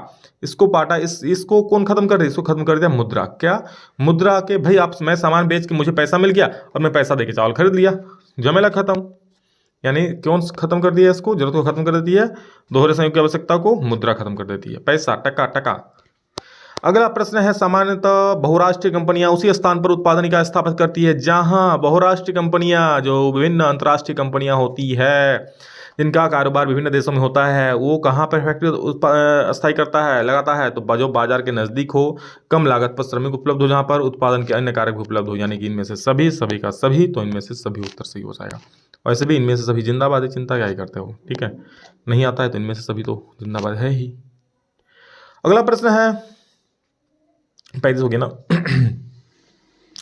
36, विभिन्न देशों के बाजारों को जोड़ने का एकीकरण में निम्न में से कौन सा होता है? विभिन्न देशों के जो बाजारों को जोड़ता है, कौन जोड़ता है? बैंक तो बाजारों को जोड़ता नहीं है, उद्योग कृषि जोड़ता नहीं है, विदेशी व्यापार। जब तक हम विदेश से व्यापार नहीं करेंगे तो जो विभिन्न देशों के बीच बाजारों कैसे बढ़ेगा? ये भारत का बाजार है, ये अमेरिका बाजार है, ये दोनों देश एक दूसरे से व्यापार करेगा तब तो बाजार एक दूसरे से जुड़ेगा, समझ रहे हो ना? तो विदेशी व्यापार सबसे सही चीज है। 1960 के दशक में व्यवस्थित रूप से उपभोक्ता आंदोलन का उदय निम्न में से किन कारणों से हुआ? तो उपभोक्ता आंदोलन मतलब भाई हम लोग कोई भी चीज़ खाना में खा रहे हैं, खरीद रहे हैं, तो वो अच्छा से मिले, और नहीं मिलेगा तो भाई हम लोग आंदोलन करेंगे। तो यही आंदोलन क्यों हुआ? तो अत्यधिक खाद की कमी हो गया, खाद्यान्नों की जमाखोरी हो गई, मतलब चावल वावल सब जमा करके रखने लगा, खाद्य पदार्थों में, खाद्य तेलों में मिलावट होने लगा। तो इसलिए क्या हुआ? उपभोक्ता आंदोलन हुआ कि भाई इस प्रकार से चीज़ नहीं होना चाहिए। और इनमें से सभी, सभी का सभी, इनमें से सभी जिंदाबाद है। अगला सवाल देखो, इस बात तो इनमें से भी बहुत सवाल आया था। संविधान में संशोधन करके लोकतांत्रिक शासन व्यवस्था के तीसरे स्तर को किस प्रकार बनाया गया है? तो तीसरे स्तर को बनाया गया है क्या? शक्तिशाली और प्रभावी। बिल्कुल ही हो जाए, शक्तिशाली और प्रभावी बनाएगा। भाई जब भी संविधान में संशोधन करेगा तो खराब करने के लिए थोड़ी करेगा अप्रभावी भी नहीं करेगा। शक्तिशाली तो है, अप्रभावी नहीं होगा। संवैधानिक हो सकता है बट अप्रभावी नहीं होगा। स्वतंत्र हो सकता है बट अप्रभावी नहीं होगा, यानी कि शक्तिशाली और अप्रभावी हो जाएगा। अगला प्रश्न है, अन्य जाति समूहों से भेदभाव और उन्हें अपने से अलग मानने की धारणा निम्न में से किस व्यवस्था पर है? बुरा अन्य जाति समूह से भेदभाव करेंगे और अपने से अलग मानने की धारणा निम्न में से किस व्यवस्था पर है? शासन व्यवस्था पर, राजनीतिक व्यवस्था पर, दल व्यवस्था पर, वर्ण, बिल्कुल वर्ण व्यवस्था पर। ठीक है, वर्ण व्यवस्था मतलब क्या? दूसरी जाति को हम छोटे मानेंगे, उससे बात नहीं करेंगे, उससे तो उठेंगे बैठेंगे, उसके साथ खाएंगे नहीं। तो अभी ऐसा होता तो नहीं है भाई। मैं तो हर बच्चे के साथ पढ़ा हूँ स्कूल में और हर कोई मेरा दोस्त है। ठीक है, तो आप लोग भी ऐसा कीजिए। किसी का कोई भेदभाव क्यों भाई? हम लोग इंसान हैं।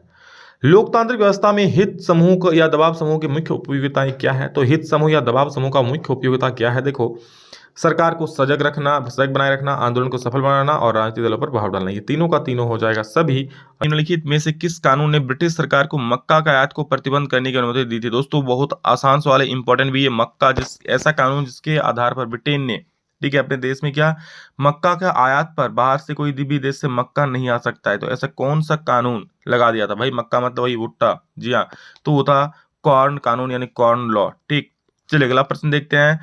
1890 के दशक में रिंडरपेस्ट नामक बीमारी किस देश में फैल गई? तो 1890 के दशक में रिंडरपेस्ट नामक बीमारी दोस्तों अफ्रीका में फैल गई, जिसमें 90% मवेशी यानी पशु मारे गए थे। ठीक है, इस रोग के तहत। और याद रखना ये कब फैला था? 1890 में। ये भी देख लेना ईयर, ये भी पूछ सकता है। ठीक है, कौन सा नाम था? रिंडरपेस्ट बीमारी का नाम था। अगला प्रश्न है, 19वीं सदी के में यूरोप के लगभग कितने लोग अमेरिका और ऑस्ट्रेलिया में जाकर बस गए? तो 19वीं सदी में यूरोप के लोग, जब वहाँ रोजगार नहीं रहा, ठीक है, लोग को खाना नहीं मिल रहा था, तो अपने रोजगार की तलाश में लोग कहाँ, अमेरिका और ऑस्ट्रेलिया में जाकर बस गए। तो कितने लगभग 5 करोड़ लोग दोस्तों अमेरिका और ऑस्ट्रेलिया जाकर बस गए थे 19वीं सदी में। ठीक है, 19वीं सदी मतलब क्या होता है? आप लोग एक कमेंट करके बोलना कि 19वीं सदी मतलब कितना होता है। ठीक है, कितना होता है? 1900 से 2000 होता है। ठीक है, कि 1800 से 1800 से मतलब 1900 से 1999 होता है, कि 1800 से 1899 होता है, कि 2000 से 2099 होता है। क्या होता है? जरूर जरूर बोलना 19वीं सदी मतलब। ठीक है, चलिए अगला प्रश्न है, अधिकांश भारतीय गिरमिटिया मजदूर किन क्षेत्रों से दूसरे देशों में काम करने जाते हैं? अधिकांश जो भारतीय गिरमिटिया मजदूर था ना, गिरमिटिया मजदूर मतलब देखो, ये भी पूछ सकते क्या होता है, तो समझ लो चीजों को। देखो, मेरा आंसर करने का मतलब उद्देश्य ये नहीं कि भाई रट लो, समझो, ताकि जो दूसरा क्वेश्चन भी आए ना उसको भी आप लिख सको। ठीक है, समझोगे तभी बात बनेगा। तो गिरमिटिया मजदूर होता था ना, जिनको एक कॉन्ट्रैक्ट के तहत, एग्रीमेंट के तहत ना, फ्रीजी, गायना, ये सब देशों में जाकर काम करवाया जाता था। ठीक है, भारत से ले जाया जाता था। कब? जब भारत में ब्रिटिश शासनकाल था। ठीक है, औपनिवेशिक भारत में जब भारत के मजदूरों को एक एग्रीमेंट के तहत, ठीक है, एक कॉन्ट्रैक्ट के तहत दूसरे देशों में ले जाकर काम कराया जाता था, तो उन मजदूरों को गिरमिटिया मजदूर कहा जाता था। तो कहाँ कहाँ से ये मजदूर जाते थे?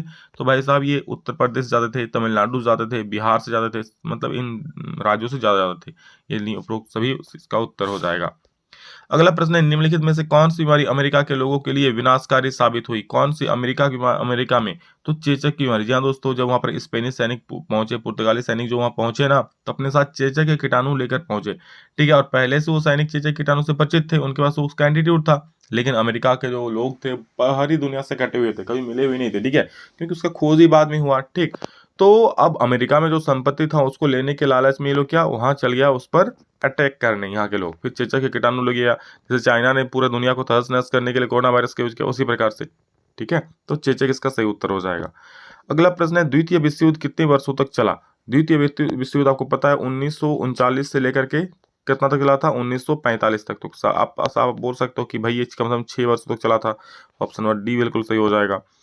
विश्व का सबसे बड़ा शेयर बाजार कहाँ है?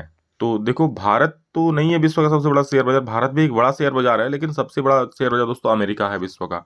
ठीक है, जिसको डाउ जोन्स बोलते हैं। निम्नलिखित में से आर्थिक महामंदी के क्या कारण थे? तो देखो, कृषि उपज की अधिक उत्पादन, कृषि उपज का कम उत्पादन, प्रथम विश्व युद्ध, किनमें से कोई नहीं। आर्थिक महामंदी का कारण क्या था? आर्थिक जो महामंदी आया था आपको पता है 1929 में आया था। ठीक है, तो उसका जो मेन कारण था ना, कृषि उपज का अधिक उत्पादन, बहुत ज्यादा मात्रा में कृषि उपज हो गया, फिर पड़े पड़े सड़ने लगे कृषि।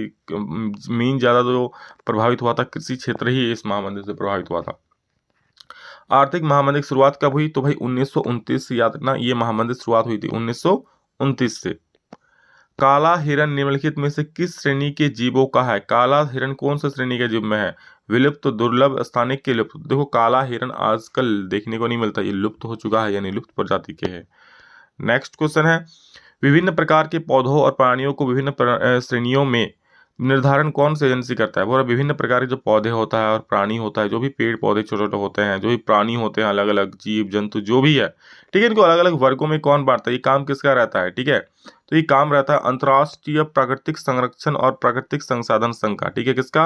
अंतर्राष्ट्रीय प्राकृतिक संरक्षण और प्राकृतिक संसाधन का, IUCN का। आप लोगों को डायरेक्ट IUCN का फुल फॉर्म भी पूछ सकता है, तो याद रखना अंतर्राष्ट्रीय प्राकृतिक संरक्षण और प्राकृतिक संसाधन इसका फुल फॉर्म होता है। ठीक है, चलो अगला प्रश्न है 1992 में 1992 में सॉरी 52 में भारत निम्न में से किस प्रजातियों को विलुप्त घोषित कर चुका है? ठीक है, 1952 में भारत जो है इनमें से किस प्रजाति को विलुप्त घोषित कर दिया?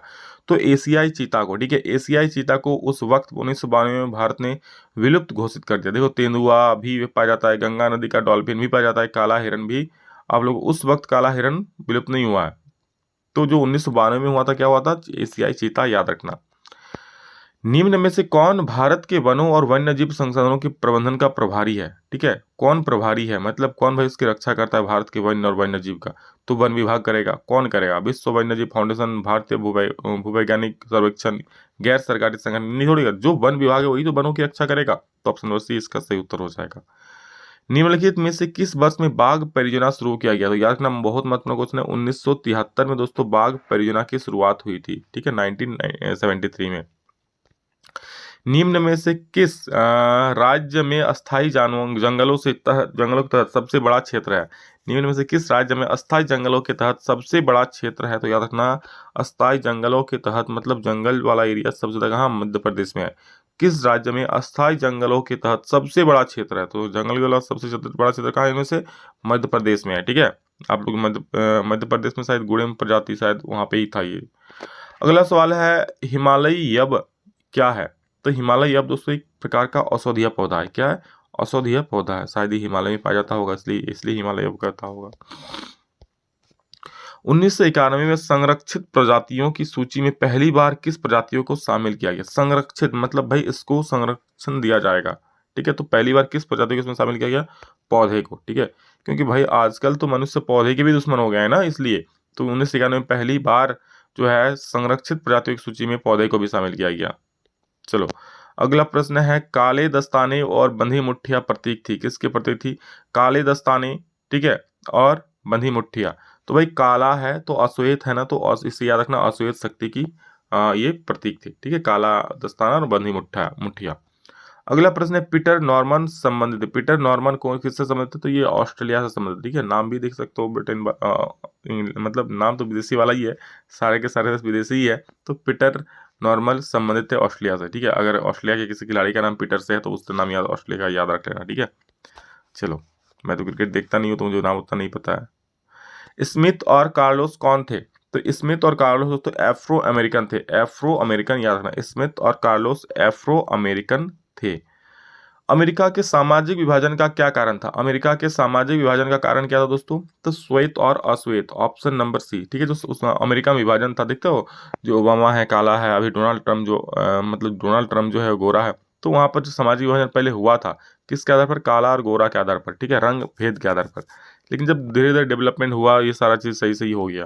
फिर ऐसा नहीं कि आंदोलन नहीं होता, आंदोलन भी हुआ था। उत्तरी आयरलैंड और नीदरलैंड देश है, ईसाई बहुल देश है। ठीक है, उत्तरी आयरलैंड और नीदरलैंड। आज विश्व के बहुत से देश हो गए हैं, क्या हो गए हैं? बहुसांस्कृतिक हो गए हैं। मतलब भाई देखो, भारत में तो बहुत प्रकार का संस्कृति, एक प्रकार का संस्कृति के लोग थोड़ी रहते हैं। लेकिन आज बहुत सारे देश ना अलग अलग संस्कृति में हो गए। क्यों? क्योंकि अब बाहर से बहुत सारे देशों से लोग उन देशों में जाकर बसने लगे हैं। ठीक है, तो इस वजह से आज विश्व के बहुत सारे देश जो है बहुत सांस्कृतिक हो गए हैं। ठीक, अश्वेत शक्ति आंदोलन कब से कब तक हुआ? अश्वेत शक्ति आंदोलन, ठीक है, अश्वेत शक्ति आंदोलन दोस्तों 1966 से लेकर के 1975 तक हुआ था। ठीक है, एक मिनट रुक जाओ। तो चलिए इसका उत्तर हो गया क्या? 1966 से लेकर 1975 तक। नेक्स्ट क्वेश्चन देखिए, अमेरिका में नागरिक अधिकार आंदोलन कितने वर्षों तक चला? नागरिक अधिकार आंदोलन कहाँ चला था भाई? याद रखना, अमेरिका में चला था। नागरिक अधिकार आंदोलन कहाँ पे चला था? अमेरिका में चला था। और ये कितनी वर्षों तक चला था? तो 14 से 15 वर्षों तक चला था नागरिक अधिकार आंदोलन अमेरिका में, याद रखना। अमेरिका में नागरिक अधिकार आंदोलन किस अश्वेत नेता की अगुवाई में चला गया था? देखिए, नागरिक अधिकार आंदोलन जो वहां पर काले गोरे का जो भेद हो रहा था, तो नागरिक अधिकार आंदोलन वहां पर किस अश्वेत नेता की अगुवाई में चला गया था? तो याद रखना मार्टिन लूथर किंग जूनियर। क्या नाम था? Martin Luther king junior. 3 का ऑप्शन है लेकिन आंसर आपका ए सही हो जाएगा। ठीक है, अगला प्रश्न है व्यापारिक बैंक से क्या तात्पर्य? साख निर्माण करता है, ऋण देता है, जमा स्वीकार करता है, पैसा भी लेता है, ऋण भी देता है, साख निर्माण करता है, यानी उपरोक्त सभी इसका उत्तर हो जाए वाणिज्यिक बैंक का। ठीक है, आप लोग को वाणिज्यिक बैंक का गुण भी आ सकता है कि वाणिज्यिक बैंक किसे कहते हैं? तो वाणिज्यिक बैंक ऐसा बैंक है जो लोगों को बिजनेस करने के लिए ऋण देता है, ठीक है, लोगों से पैसा जमा भी लेता है, उन सबको वाणिज्यिक बैंक कहते हैं। ऋण के अनियमित स्रोत कौन कौन से? अनियमित स्रोत मतलब भाई आप किसी अपने चचा भतीजा, ठीक है, या फिर अपने गांव के किसी साहूकार से पैसा ले लिए, उसको बोलते हैं अनियमित स्रोत। जबकि नियमित स्रोत क्या है ऋण के? जैसे बैंक हो गया, पोस्ट ऑफिस हो गया, ठीक है, सरकार जो सरकार द्वारा रजिस्टर्ड होते हैं उसको बोलते हैं नियमित स्रोत। और जो अनियमित मतलब जो सरकार द्वारा रजिस्टर्ड नहीं होते, जैसे व्यापारी तथा साहूकार, ये क्या अनियमित स्रोत है। बैंक तो होगा नहीं, इसमें बैंक आया रहा है, साहूकार होगा बट बैंक नहीं होगा, तो ये भी नहीं होगा। इसमें बैंक होगा बट संबंधी बैंक नहीं होगा, बट संबंधी हो सकता है, बट दोनों है ना, तो नहीं होगा।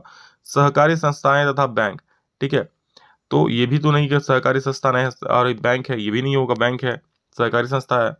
तो व्यापारी और साहूकार जो है ना, ये नियमित अनियमित स्रोत हो जाएगा ऋण का। ठीक है, इनसे अगर ऋण लोगे तो भाई आपका शोषण होगा, बहुत कुछ होगा। करेंसी मुद्रा का कौन सा रूप है? करेंसी मुद्रा का आधुनिक रूप है, याद रखना। मुद्रा में सम्मिलित होते हैं, क्या सम्मिलित होते हैं? तो मुद्रा में सम्मिलित है कागज के नोट, सिक्के तथा मांग जमा पूंजी। ठीक है, ये सब सिक्का में सॉरी मुद्रा में सम्मिलित होते हैं, याद रखना। क्या? कागज के नोट, सिक्के हैं, मांग जमा पूंजी है, ये सब। और अगला दो सवाल है, कागज से बनी मुद्रा क्या कहलाती है? मैं एक सवाल का आंसर बोलता हूँ, अगला एक आप लोग बोलो। तो कागज से बनी मुद्रा को दोस्तों पत्र मुद्रा बोलते हैं।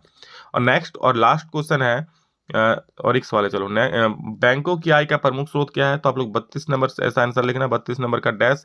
बैंकों का आय का प्रमुख स्रोत क्या होता है? निकासी, ऋण, जमा के उधार लेने के अंतर। मैंने ये लाइव क्लास में करवाया था, आप लोग जरूर कमेंट करना। और नेक्स्ट क्वेश्चन है आप लोग का, जालियांवाला बाग हत्याकांड के उपरांत, ठीक है, किस समिति का गठन किया गया था? तो इसमें हंटर समिति का गठन किया गया था। किस समिति का? हंटर समिति का गठन किया गया था दोस्तों। यहाँ तक हम लोग का 30 सवाल था। ठीक है, कुछ एक्स्ट्रा क्वेश्चन आप लोगों का है, चलिए उसको भी देख लेते हैं। ठीक, गांधी जी ने सविनय अवज्ञा आंदोलन का आरंभ किस कार्य से किया था? तो किपा ने किया। ठीक है, गांधी जी ने सविनय अवज्ञा आंदोलन क्या बोलता है, कार्य से किया? सविनय अवज्ञा आंदोलन। तो दांडी यात्रा से दोस्तों सविनय अवज्ञा आंदोलन की शुरुआत हुई, यानी जब दांडी में जाकर के नमक बनाया और गांधी ने उसी के साथ ऐलान कर दिया कि भाई आज से हम दांडी यात्रा के साथ ही, समाप्ति के साथ ही, ये सविनय अवज्ञा आंदोलन शुरू करते हैं अंग्रेज के खिलाफ। ठीक है, तो वहां से सविनय अवज्ञा आंदोलन शुरू हुआ था, दांडी यात्रा से। राजनीतिक गतिविधियों को कुचलने और बिना मुकदमा चलाए जेल में बंद रखने का प्रावधान किस एक्ट में था? जी हाँ दोस्तों, रॉलट एक्ट बहुत खतरनाक एक्ट था। ठीक है, रॉलट एक्ट आप लोगों का सब्जेक्टिव से आएगा। एक ऐसा कानून था दोस्तों जिसमें राजनीतिक गतिविधि मतलब कोई भी राष्ट्रवादी हलचल हो रहा है, कोई भी हड़ताल कर रहा है, कोई भी जुलूस निकाल रहा है, कोई भी आंदोलन कर रहा है, तो बिना कुछ सोचे समझे, बिना कुछ बात किए, बिना कुछ मुकदमा चलाए सीधा सीधा उठा के उसको जेल में डाल देगा 2 साल तक। उसको बोला जाता है रॉलट एक्ट। तो फिर गांधी ने उसका विरोध किया। गांधी इरविन समझौता कब हुआ दोस्तों? तो गांधी इरविन समझौता 5 मार्च 1931 को हुआ था। ऑप्शन नंबर बी इसका बिल्कुल सही उत्तर हो जाएगा। नेक्स्ट क्वेश्चन है, महात्मा गांधी ने नमक कानून कब भंग किया? तो दोस्तों महात्मा गांधी ने नमक कानून कब भंग किया था? याद रखना 12 मार्च को तो चला था ना। इसका जो सही उत्तर हो जाएगा 6 अप्रैल 1930 को दांडी में जाकर के ये नमक कानून बनाया था, नमक बनाया और नमक कानून को भंग किया था। ठीक, दलितों के लिए अलग निर्वाचन क्षेत्र की मांग किसने की? तो भाई दलितों के सबसे प्रिय कौन? डॉक्टर भीमराव अंबेडकर जो है, वही दलितों के लिए निर्वाचन क्षेत्र की मांग की थी। ठीक है, बाबा साहेब डॉक्टर भीमराव अंबेडकर जी ने। हिंद स्वराज नामक पुस्तक की रचना किसने की? तो हिंद स्वराज नाम है हिंद, महात्मा गांधी जी, जय हिंद। चलो नेक्स्ट क्वेश्चन, पूर्ण स्वराज की मांग कांग्रेस के किस अधिवेशन में स्वीकार किया गया? तो पूर्ण स्वराज की मांग दोस्तों कांग्रेस के लाहौर अधिवेशन में। बोले सर लाहौर तो पाकिस्तान में है, तो भाई जब भारत आजाद नहीं हुआ था तब लाहौर कौन सा खेत का मूल्य था? तब वो भी तो भारत में शामिल था। ठीक है, अभी तो मिल गया उसको, पाकिस्तान को, तो उस वक्त लाहौर भारत में ही आता था। पूर्ण स्वराज की मांग कांग्रेस के किस अधिवेशन में स्वीकार किया गया? तो लाहौर अधिवेशन में स्वीकार किया गया। अगला प्रश्न है, प्रथम गोलमेज सम्मेलन का आयोजन कब और कहाँ हुआ था? तो प्रथम गोलमेज सम्मेलन का आयोजन दोस्तों 1930 में मद्रास में हुआ था, याद रखना। कहाँ पे? 1930 में मद्रास में प्रथम गोलमेज सम्मेलन का आयोजन हुआ था, 1930 में मद्रास में। अगला प्रश्न है, आंध्र प्रदेश की गुड़ीम पहाड़ियों में आदिवासी किसानों का सॉरी, मैंने मध्य प्रदेश कहा था, गुड़ेम पहाड़ी, ठीक है, ये आंध्र प्रदेश में है गुड़ेम पहाड़ी। तो गुड़ेम पहाड़ी में आदिवासी किसानों के विद्रोह का नेतृत्व किसने किया? तो इसका जो नेतृत्व किया था अल्लूरी सीताराम राजू ने किया था। कौन, किसने? अल्लूरी सीताराम राजू ने। किस एक्ट के तहत बागानों में काम करने वाले मजदूरों को बगैर इजाजत बागानों से बाहर जाने की छूट नहीं थी?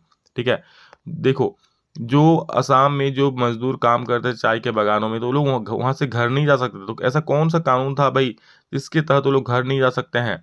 तो inland immigration act. Rowlatt act तो था नहीं भाई, इसके तहत लोगों को गिरफ्तार करने का अधिकार था। वर्नाकुलर एक्ट, ये तो प्रेस एक्ट है, छपाई पर जो लगाया गया था वर्नाकुलर एक्ट की, आप कुछ भी छाप नहीं सकते हो।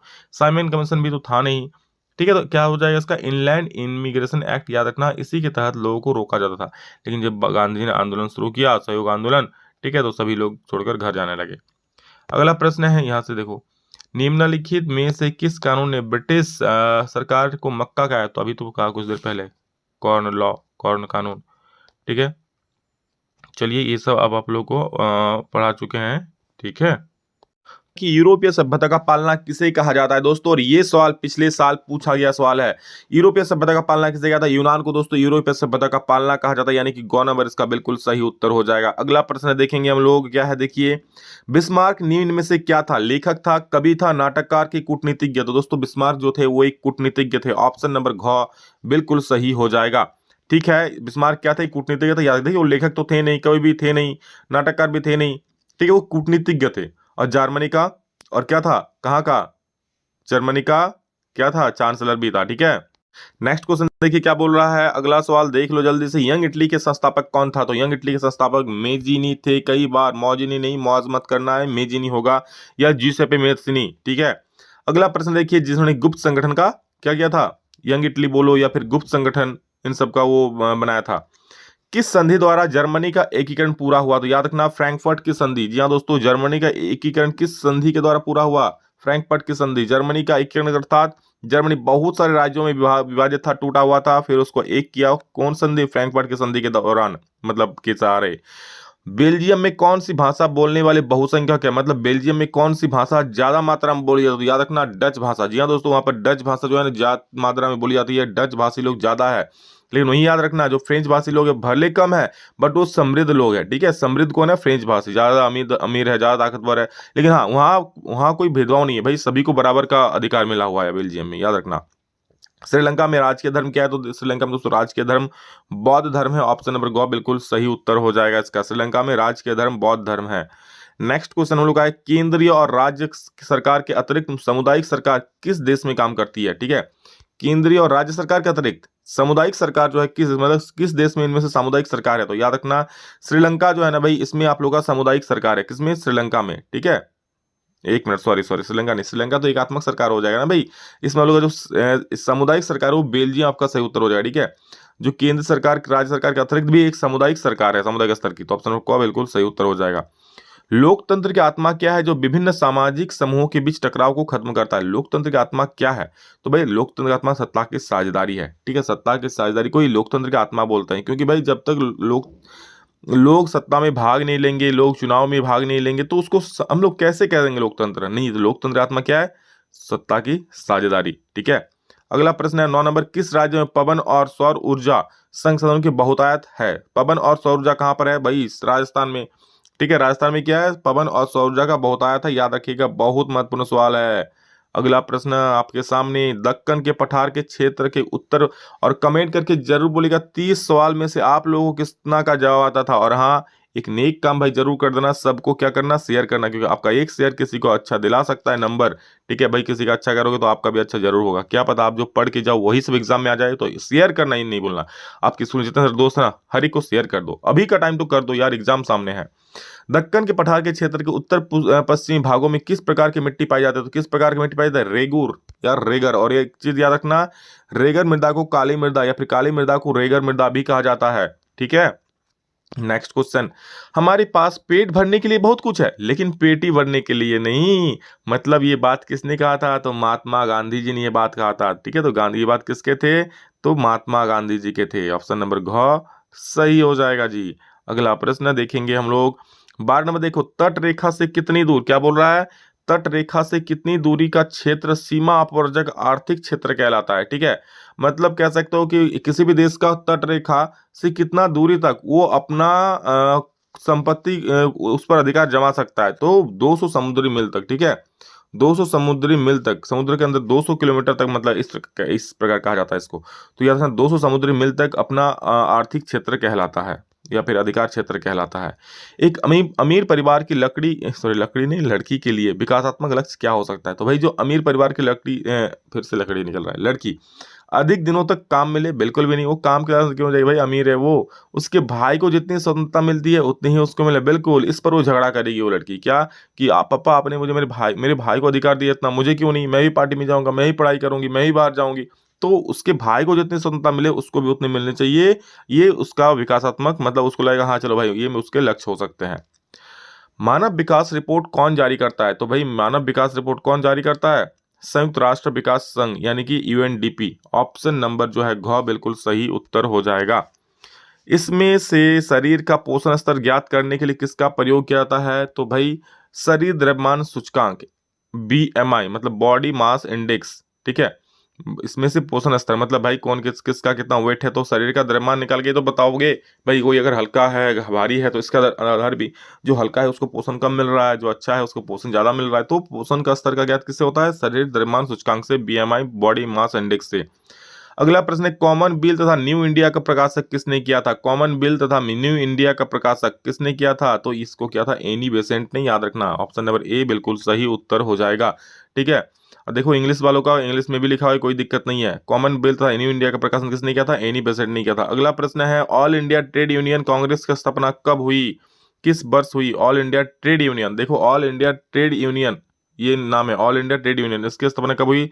तो इसकी स्थापना 1920 ईस्वी में हुई थी। कब हुई थी भाई, 1920 ईस्वी में हुई थी। और किसने किया था, याद रखना एनएम जोशी ने। किसने भाई, एनएम जोशी ने इसकी स्थापना किया था। ठीक है, एनएम जोशी ने, याद रखना। ठीक है, अगला प्रश्न है, हिंद स्वराज नामक पुस्तक किसने लिखी थी। कई बार बता चुके हैं, महात्मा गांधी जी है इसके लिए जिम्मेवार, मतलब महात्मा गांधी जी ने ही लिखा था हिंद स्वराज पुस्तक। चलो अगला प्रश्न है हम लोग का, आंध्र प्रदेश की गुड़ेम पहाड़ियों में आदिवासी किसानों का के विद्रोह का नेतृत्व किसने किया था।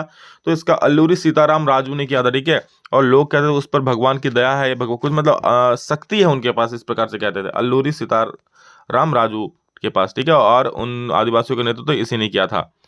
अगला प्रश्न है, निम्न में से किस देश में एकात्मक शासन व्यवस्था है। तो भारत में है, स्विट्जरलैंड में है, संयुक्त राज्य अमेरिका की, श्रीलंका। तो अभी मैंने कहा कुछ देर पहले श्रीलंका में जो है ना भाई, उसमें एकात्मक शासन व्यवस्था है, एकात्मक शासन व्यवस्था।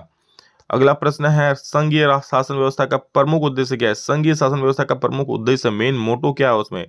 ठीक है, तो मेन क्या है, देखिए देश की एकता, बिल्कुल सही बात। देश की विविधताओं का सम्मान, सही बात है भाई। देश की जो विविधताएं हैं, देश में जो अंतर है, अलग अलग भाषाएं, अलग अलग धर्म के लोग रहते हैं, उसका भी सम्मान होगा।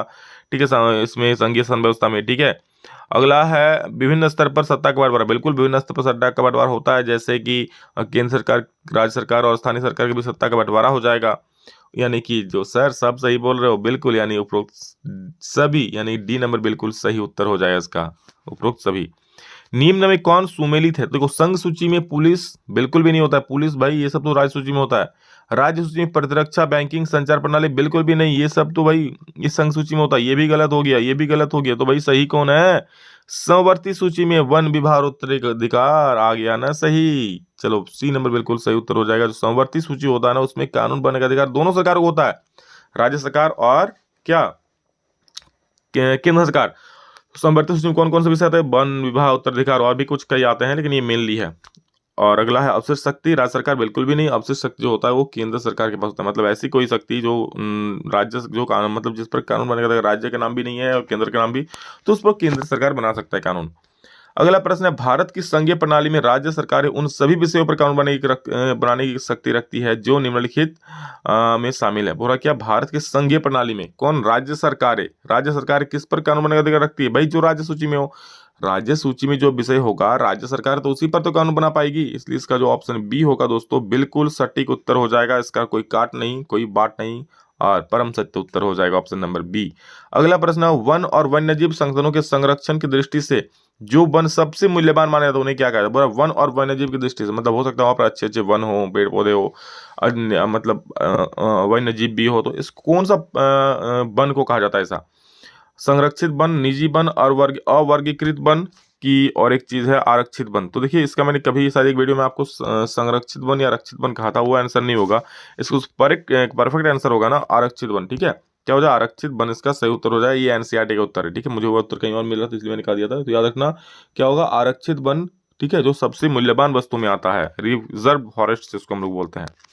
अगला प्रश्न है, वन महोत्सव यानी पेड़ों का त्योहार भारत में कब मनाया जाता है? तो याद रखना इसको 1 से 7 जुलाई के बीच में मनाया जाता है। कब से? 1 से 7 जुलाई के बीच में वन महोत्सव मनाया जाता है, पेड़ों का त्योहार मनाया जाता है।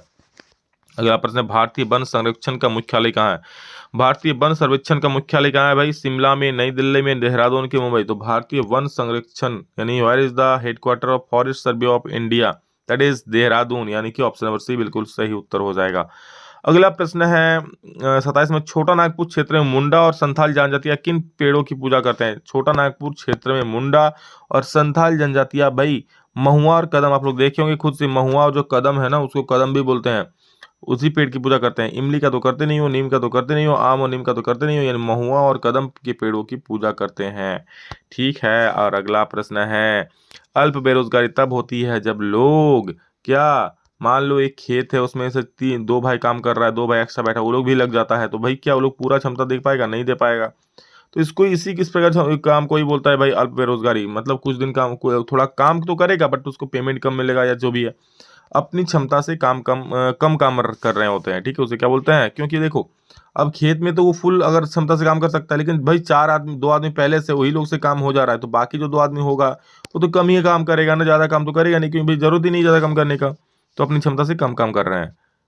अगला प्रश्न, सवेतन छुट्टी का प्रावधान किस क्षेत्र में होता है? सवेतन छुट्टी मतलब भाई छुट्टी लोगे तो भी आपको वेतन मिलेगा, तो ये होता है संगठित क्षेत्र में, ऑप्शन नंबर बी सही हो जाएगा।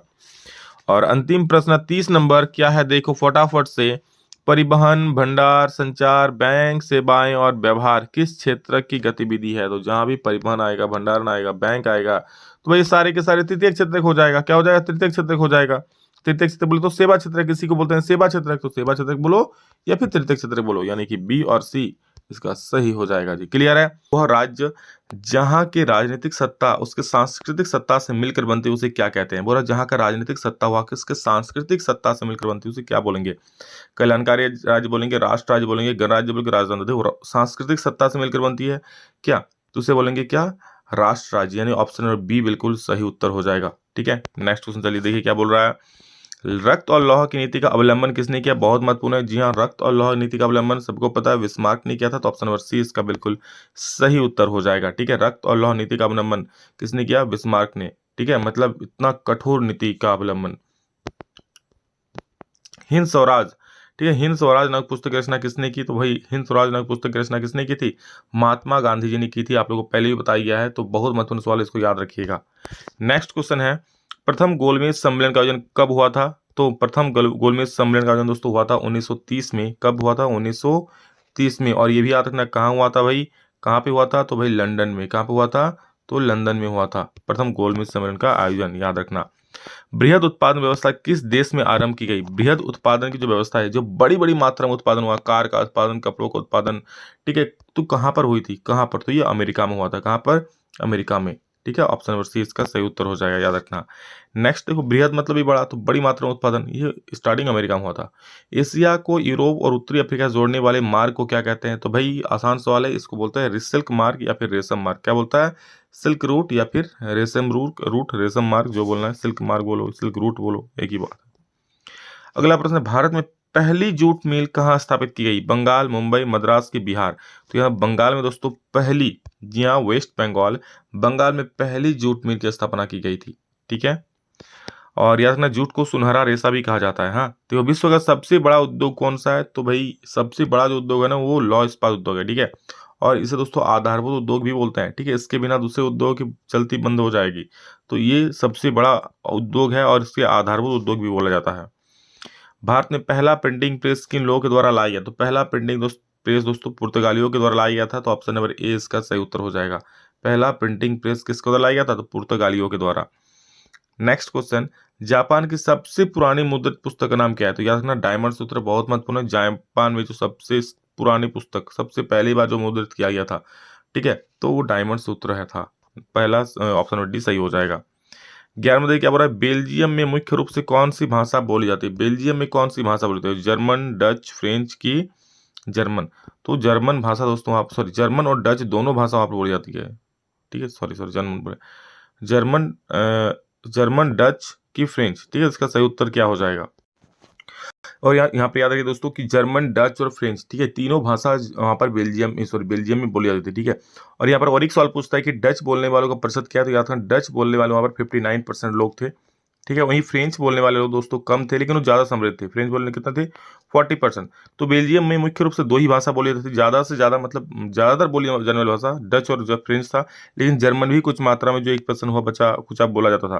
तो याद रखना जो डच बोलने वाले लोग थे वहाँ 59% लोग थे, मतलब डच वालों की संख्या ज़्यादा थी और फ्रेंच वालों की संख्या कम थी। लेकिन इसका उल्टा था क्या कि फ्रेंच वाले लोग वहाँ का ज़्यादा ताकतवर थे, ज़्यादा समृद्धशाली थे, ठीक है। जो 40% भाषा बोलते थे फ्रेंच भाषी लोग, वो लोग ज़्यादा समृद्धशाली थे। तो याद रखना, ये याद रखना क्या भाई, डच 59% लोग बोलते थे जबकि फ्रेंच 40%। देखो फ्रेंच से 40 मिल रहा है ना, तो फ्रेंच से 40 याद रख लेना, बाकी 59% डच बोलता था, ठीक है। तो फ्रेंच 40% लोग बोलते हैं, डच 59% लोग बोलते हैं, और फ्रेंच बोलने वालों की संख्या कम थी, लेकिन वो लोग ज़्यादा ताकतवर और समृद्धशाली थे। तो ये भी सवाल आ सकता है एग्जाम में, पूछ याद रखना। संघात्मक सरकार किस देश में है? तो भारत, अपना भारत, जी हाँ दोस्तों, अपना भारत में संघात्मक सरकार है। उत्तरी आयरलैंड को नीदरलैंड देश है, कौन सा? ईसाई बहुल है, इस्लाम बहुल है, हिंदू बहुल है कि सिख? तो उत्तरी आयरलैंड और नीदरलैंड में दोस्तों ईसाई बहुल है, वहां पर ईसाई लोग ज्यादा रहते हैं। तो ऑप्शन नंबर ए बिल्कुल सही उत्तर हो जाएगा। अगला प्रश्न है, राज्य की विधानसभा में महिलाओं के, ध्यान से देखिएगा, राज्य की विधानसभा में महिलाओं का प्रतिनिधित्व कितना है? ठीक है, तो महिलाओं का प्रतिनिधित्व 5% से भी कम है। क्या? राज्य की विधानसभा में महिलाओं का प्रतिनिधित्व 5% से भी कम है, ठीक है। भारत के संविधान के अनुसार भारत कैसा देश है दोस्तों? तो भारत धर्म प्रधान देश है, हिंदू देश है, मुस्लिम देश है कि धर्मनिरपेक्ष देश है? तो याद रखिएगा, भारत के संविधान के अनुसार दोस्तों भारत एक धर्मनिरपेक्ष देश है, यानी ऑप्शन नंबर डी बिल्कुल सही उत्तर हो जाएगा, ठीक है। चलिए अगला सवाल देख लेते हैं। चलिए नेक्स्ट क्वेश्चन देखते हैं, क्या है? ये हो गया धर्मनिरपेक्ष देश है भारत, का धर्मनिरपेक्ष यानी यहाँ पर सभी धर्मों को बराबर मौका दे, मतलब बराबर एक नजर से देखा जाता है, किसी भी धर्म के साथ भेदभाव नहीं किया जाता है, सभी धर्मों को बराबर माना जाता है।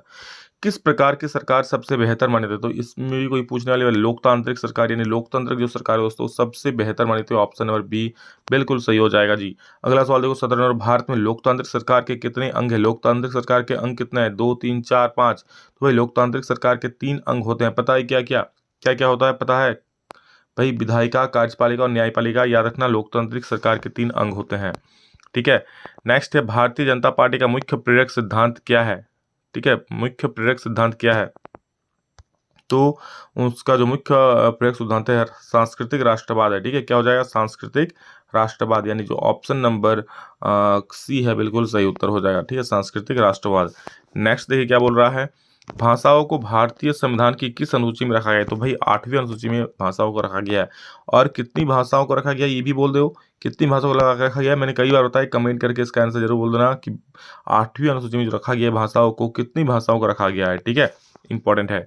धार्मिक आधार पर सांप्रदायिकता का दूसरा रूप क्या है? धार्मिक आधार पर डैश सांप्रदायिकता का दूसरा रूप है, क्या है? धार्मिक, राजनीतिक, आर्थिक कि सामाजिक? तो धार्मिक आधार पर राजनीतिक सांप्रदायिकता का दूसरा रूप है, ठीक है। राजनीतिक हो जाए यहाँ पर सही उत्तर, ऑप्शन नंबर बी, राजनीतिक सांप्रदायिकता का दूसरा रूप है, याद रखना। नेक्स्ट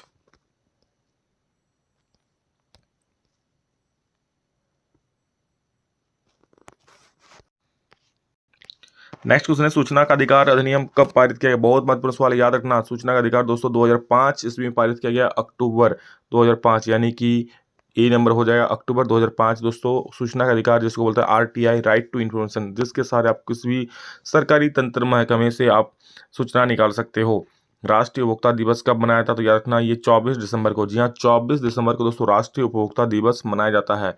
कब? 24 दिसंबर को राष्ट्रीय उपभोक्ता दिवस। राष्ट्रीय उपभोक्ता दिवस है क्या भाई?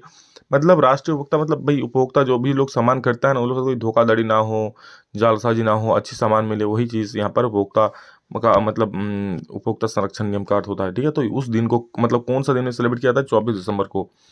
जिस देश की प्रति व्यक्ति आय अधिक होती है उसे क्या कहते हैं? तो भाई उसे विकसित देश कहते हैं। जहां पर प्रति व्यक्ति आय अधिक होती है उसे क्या बोलेंगे?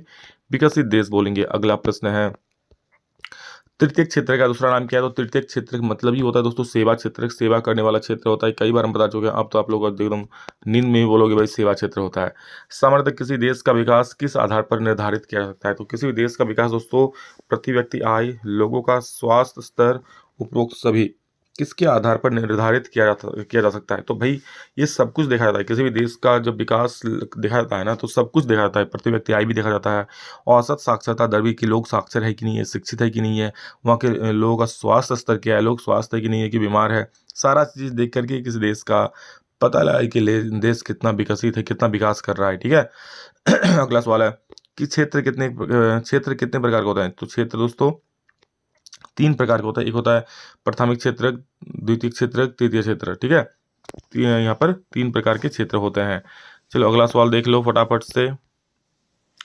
ऋण के अनियमित स्रोत कौन कौन से हैं? तो ऋण के अनियमित स्रोत दोस्तों बैंक, व्यापार और साहूकार भी हो जाएंगे। बैंक का संबंधी नहीं, साहूकार बैंक नहीं, क्योंकि साहूकार तो होगा बट बैंक नहीं होगा। सहकारी संस्थाएं तो होगा और बैंक भी होगा। ये अनियमित स्रोत नहीं, ये नियमित स्रोत है, मतलब औपचारिक। बट अनियमित अनौपचारिक स्रोत कौन कौन से हैं? तो भाई व्यापारी हो जाएगा और साहूकार हो जाएगा। ऑप्शन नंबर ए सही हो जाएगा। अगला प्रश्न देखिए, भारत में मुद्रा जारी कौन करता है? मुद्रा कौन जारी करता है? रोकड़ा रोकड़ा, पैसा पैसा पैसा। ठीक है, जो भी बोलो पैसा पैसा कौन जारी करता है? तो भाई यहाँ हो जाएगा भारतीय reserve bank. Option number D आपका बिल्कुल सही उत्तर हो जाएगा। ठीक। निम्न में से किसको वैश्वीकरण में सबसे कम लाभ हुआ है? तो कृषि क्षेत्र में आपको पहले भी बता चुका हूँ, कृषि क्षेत्र को सबसे कम लाभ हुआ है। ठीक। अगला प्रश्न है देखिए, घरेलू अर्थव्यवस्था और विश्व अर्थव्यवस्था को जोड़ना क्या कहलाता है? तो भाई घरेलू अर्थव्यवस्था और विश्व अर्थव्यवस्था जोड़ना, घरेलू अर्थव्यवस्था और विश्व की अर्थव्यवस्था को जोड़ना कहलाता है क्या? इसका सही उत्तर हो जाएगा वैश्वीकरण, यानी ऑप्शन नंबर ए बिल्कुल आप लोगों का इसका सही उत्तर हो जाएगा। ठीक है, चलिए नेक्स्ट क्वेश्चन देखते हैं। तो इसका क्या हो जाएगा? Option number A. चलो आगे देखो, काली मृदा को किस नाम जाना था? तो भाई काली मृदा को रेगुड़ मृदा भी, या रेगड़ मृदा, या रगड़ की मृदा, जो बोला बोलो, रेगुड़ मृदा इसको एक्चुअली कहा जाता है। ठीक है, रेगड़ यहाँ लिखा हुआ है। भारत के कुल क्षेत्रफल का कितना प्रतिशत क्षेत्र पठारी भाग है? बहुत इंपॉर्टेंट क्वेश्चन है, देख लो। पठारी भाग दोस्तों जो पाया जाता है ना, कितना क्षेत्रफल में? 27% में पठारी भाग पाया जाता है। याद रखना कितना, 27%। लेकिन आपको ये भी पूछ सकता है कि कितना परसेंट मैदानी भाग पाया जाता है? तो याद रखना 43% दोस्तों मैदानी भाग पाया जाता है। और पर्वतीय भाग कितना पाया जाता है? 30%। याद रखना, मैं फिर से बता दे रहा हूँ क्योंकि सवाल पूछता है इसमें से। पिछले बार पूछा था मैदानी भाग, हो सकता है इस बार कुछ और पूछ दे। ठीक है, तो कुल क्षेत्रफल दोस्तों मैदानी भाग 43%, क्योंकि मैदान एरिया ज्यादा है ना, मैदानी एरिया लोग रहेंगे उसमें, एरिया ज्यादा है मैदान का वाला, तो 43% है सबसे ज्यादा। और 43 और 27% है पठारी भाग। क्या है? 27% पठारी भाग है। तो 27 और 43 कितना हो जाएगा भाई? 70% हो गया। कितना बचा? 30%। तो 30% जो बच जाएगा दोस्तों वो क्या हो जाएगा? वो पर्वत भाग हो जाएगा। उतना एरिया पर्वत वाला है। ठीक है, चलो पर्वत पहाड़ वो सब। चलो पठारी मतलब समझ रहे हो, जैसे कुछ ऊंचाई पर इस प्रकार का एरिया रहता है ना, उसको पठारी भाग बोलते हैं। ठीक। अगला प्रश्न है, मध्य अमेरिका में झूम कृषि को किस नाम से जाना जाता है? तो उसको बोलता है मिल्पा। ऑप्शन नंबर सी इसका बिल्कुल सही उत्तर हो जाएगा। भाई सी सही हो जाएगी, डी मत मारना, डी सी सही हो जाएगा, मिल्पा। सुनहरा रेशा हम पहले तो बता चुके हैं, जूट को कहते हैं भाई। ऑप्शन नंबर बी इसका सही हो जाएगा, जूट। अगला प्रश्न देखो और भाई भर लो एकदम, कूट कूट से पढ़ लो। किसने कहा कि बांध आधुनिक भारत के मंदिर है? किसने कहा भाई? ये पंडित जवाहरलाल नेहरू जी ने कहे थे। ठीक है, भारत के प्रथम प्रधानमंत्री। ऑप्शन नंबर डी बिल्कुल सही उत्तर हो जाएगा।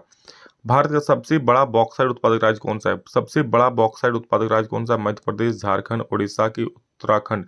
ठीक है, सबसे बड़ा जो बॉक्साइट उत्पादक राज्य वो कौन सा है? तो दोस्तों याद रखना, सबसे बड़ा जो बॉक्साइट उत्पादक राज्य क्या हो जाएगा? उड़ीसा हो जाएगा आपका, और हमारा अपना उड़ीसा। Option number C. ठीक है, चलो जी आगे देखते हैं। नेक्स्ट क्वेश्चन क्या है इसका?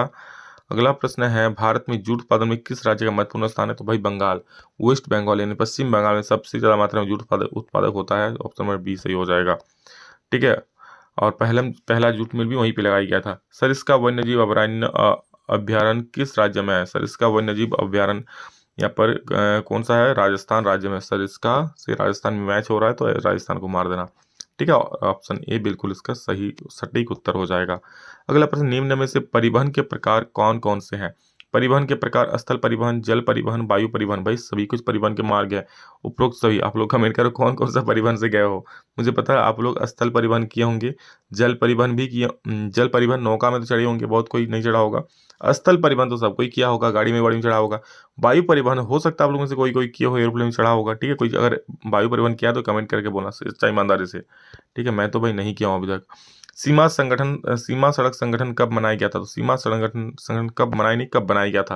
तो इसका सही उत्तर दोस्तों हो जाए 1960 ईस्वी। ऑप्शन नंबर ए बिल्कुल इसका सही उत्तर हो जाएगा। ठीक है, नेक्स्ट क्वेश्चन चलिए देखते हैं क्या बोल रहा है। उपभोक्ता आंदोलन कब प्रारंभ हुआ? उपभोक्ता आंदोलन दोस्तों 1960 ईस्वी में प्रारंभ हुआ था। अब आपसे पूछा यार क्यों प्रारंभ हुआ, तो देखो उपभोक्ता संरक्षण अधिकार लोगों का हक है कि भाई आपको जो भी सामान मिल रहा है दुकान से अधिक मिले। तो क्या करा, दुकानें बहुत मिलावट करने लगा, जालसाजी करने लगा। ठीक है, मिलावट वाला चीज़ देने लगा। तो उपभोक्ता जो है, हम लोग खरीदार वाले जो हम लोग क्या, हम लोग उपभोक्ता है, तो आंदोलन करने लग गया कि नहीं इस प्रकार का मिलावट नहीं चलेगा। तो उसके लिए एक आंदोलन शुरू हो गया, उपभोक्ता आंदोलन इसको नाम दिया गया। 1960 में ये शुरू हुआ था। सूचना का अधिकार कब पारित हुआ? तो ये अक्टूबर 2005 में पारित हुआ था, आपको हम पहले ही बताया। नेक्स्ट है खाद्य पदार्थ गुणवत्ता है, तो किस निशान का प्रयोग किया जाता है? खाद्य पदार्थ की गुणवत्ता की, चलो भाई खाद्य पदार्थ अच्छा है कि नहीं है, तो लेवलिंग है कि नहीं है, तो इसके लिए कौन सा चीज़ देखा जाता है? तो उसके लिए दोस्तों एक मार्क देखा जाता है। क्या देखा जाता है? एक मार्क। ठीक है, अगर एक मार्क लगा हुआ है मतलब वो अच्छा गुणवत्ता वाला है। MRP का पूर्ण अर्थ क्या होता है? तो भाई इसका अर्थ होता है मैक्सिमम रिटेल प्राइस, और हिंदी में इसका अर्थ होता है अधिकतम खुदरा मूल्य। यानी ऑप्शन नंबर बी आपका बिल्कुल सही हो जाएगा। MRP मतलब अधिकतम खुदरा मूल्य, मैक्सिमम रिटेल प्राइस। अगला प्रश्न है उपभोक्ता सुरक्षा अधिनियम, जिसको कोपरा बोला जाता है, ये कब बनाया गया? बोला उपभोक्ता सुरक्षा। आपको देखो 1960 में उपभोक्ता आंदोलन शुरू हुआ। ठीक है, और इसके लिए जो अधिनियम बनाया गया उपभोक्ता सुरक्षा अधिनियम की, चलो भाई कोई अगर गलती करता है, कोई मिलावट करता है तो उसके खिलाफ कड़ी कार्रवाई की जाएगी। तो ये अधिनियम कोपरा कब बना? तो ये बना भाई 1986 में। ठीक है, 1986 में, देखो 26 साल लग गए बनने में। अगला प्रश्न, राष्ट्रीय उपभोक्ता दिवस कब मनाया जाता है? तो भाई यहाँ पर पहले बताएं 24 दिसंबर को राष्ट्रीय उपभोक्ता दिवस मनाया जाता है, यानी ऑप्शन नंबर सी बिल्कुल सही उत्तर हो जाएगा। रिपीटेड क्वेश्चन नहीं बोला। जिला स्तर की अदालतों में कितनी राशि तक के मुकदमों की सुनवाई होती है? तो भाई 20 लाख की राशि तक की सुनवाई जिला इसमें अदालतों में हो जाती है। नेक्स्ट, एक मेडिकल शॉप ने रमेश को एक्सपायरी डेट की दवा बेच दी, जिसके तहत वो उपभोक्ता अदालत में संपर्क कर सकता है। ठीक है, किसके तहत वो संपर्क कर सकता है? सुरक्षा के अधिकार के तहत, शिक्षा के अधिकार के तहत, समानता के अधिकार के तहत, विनापन के अधिकार। तो इसका सही उत्तर हो जाएगा दोस्तों सुरक्षा के अधिकार के तहत। ठीक है, उसका सुरक्षा जरूरी है, क्योंकि भाई मेडिसिन दे दिया है, उसको कुछ भी हो सकता है, खराब मेडिसिन देगा, तो भाई सुरक्षा के अधिकार के तहत वो कंप्लेन कर सकता है। राष्ट्रीय उपभोक्ता आयोग से संतुष्ट, लास्ट में एक सवाल रहेगा जो आप लोग कमेंट में उसका आंसर बोलोगे। राष्ट्रीय उपभोक्ता आयोग से असंतुष्ट उपभोक्ता आदेश के कितने दिनों के अंदर उच्चतम न्यायालय में अपील कर सकता है? कितने दिनों के अंदर उच्चतम न्यायालय में अपील कर सकता है? तो 30 दिन के अंदर। ठीक है, 30 दिन के अंदर। मान लो उपभोक्ता कोर्ट से, अगर उपभोक्ता आयोग से अगर आप उसके जवाब संतुष्ट नहीं होते हो, तो आप लोग उच्चतम न्यायालय में आप इसके लिए अप्लाई कर सकते हो। ठीक है, कि नहीं भाई मैं इससे संतुष्ट नहीं हूँ। तो कितने दिनों के अंदर? 30 दिनों के अंदर। ठीक है, जो भी उपभोक्ता आयोग ने आपको रिजल्ट दिया उसके 30 दिनों के अंदर अंदर आप कोर्ट में अप्लाई कर सकते हो। उपभोक्ता अधिकार घोषणा सर्वप्रथम किस देश में हुई? तो ये दोस्तों अमेरिका में सर्वप्रथम हुई थी, संयुक्त राज्य अमेरिका में। ठीक है, अंतिम प्रश्न सभी लोग कमेंट करके बोलना, और ये HW भी है, देख सकते हो। उपभोक्ता द्वारा शिकायत करने के लिए आवेदन शुल्क कितना लगता है? 50 रुपया, 70 रुपया, 10 रुपया के शुल्क ही नहीं लगता भाई।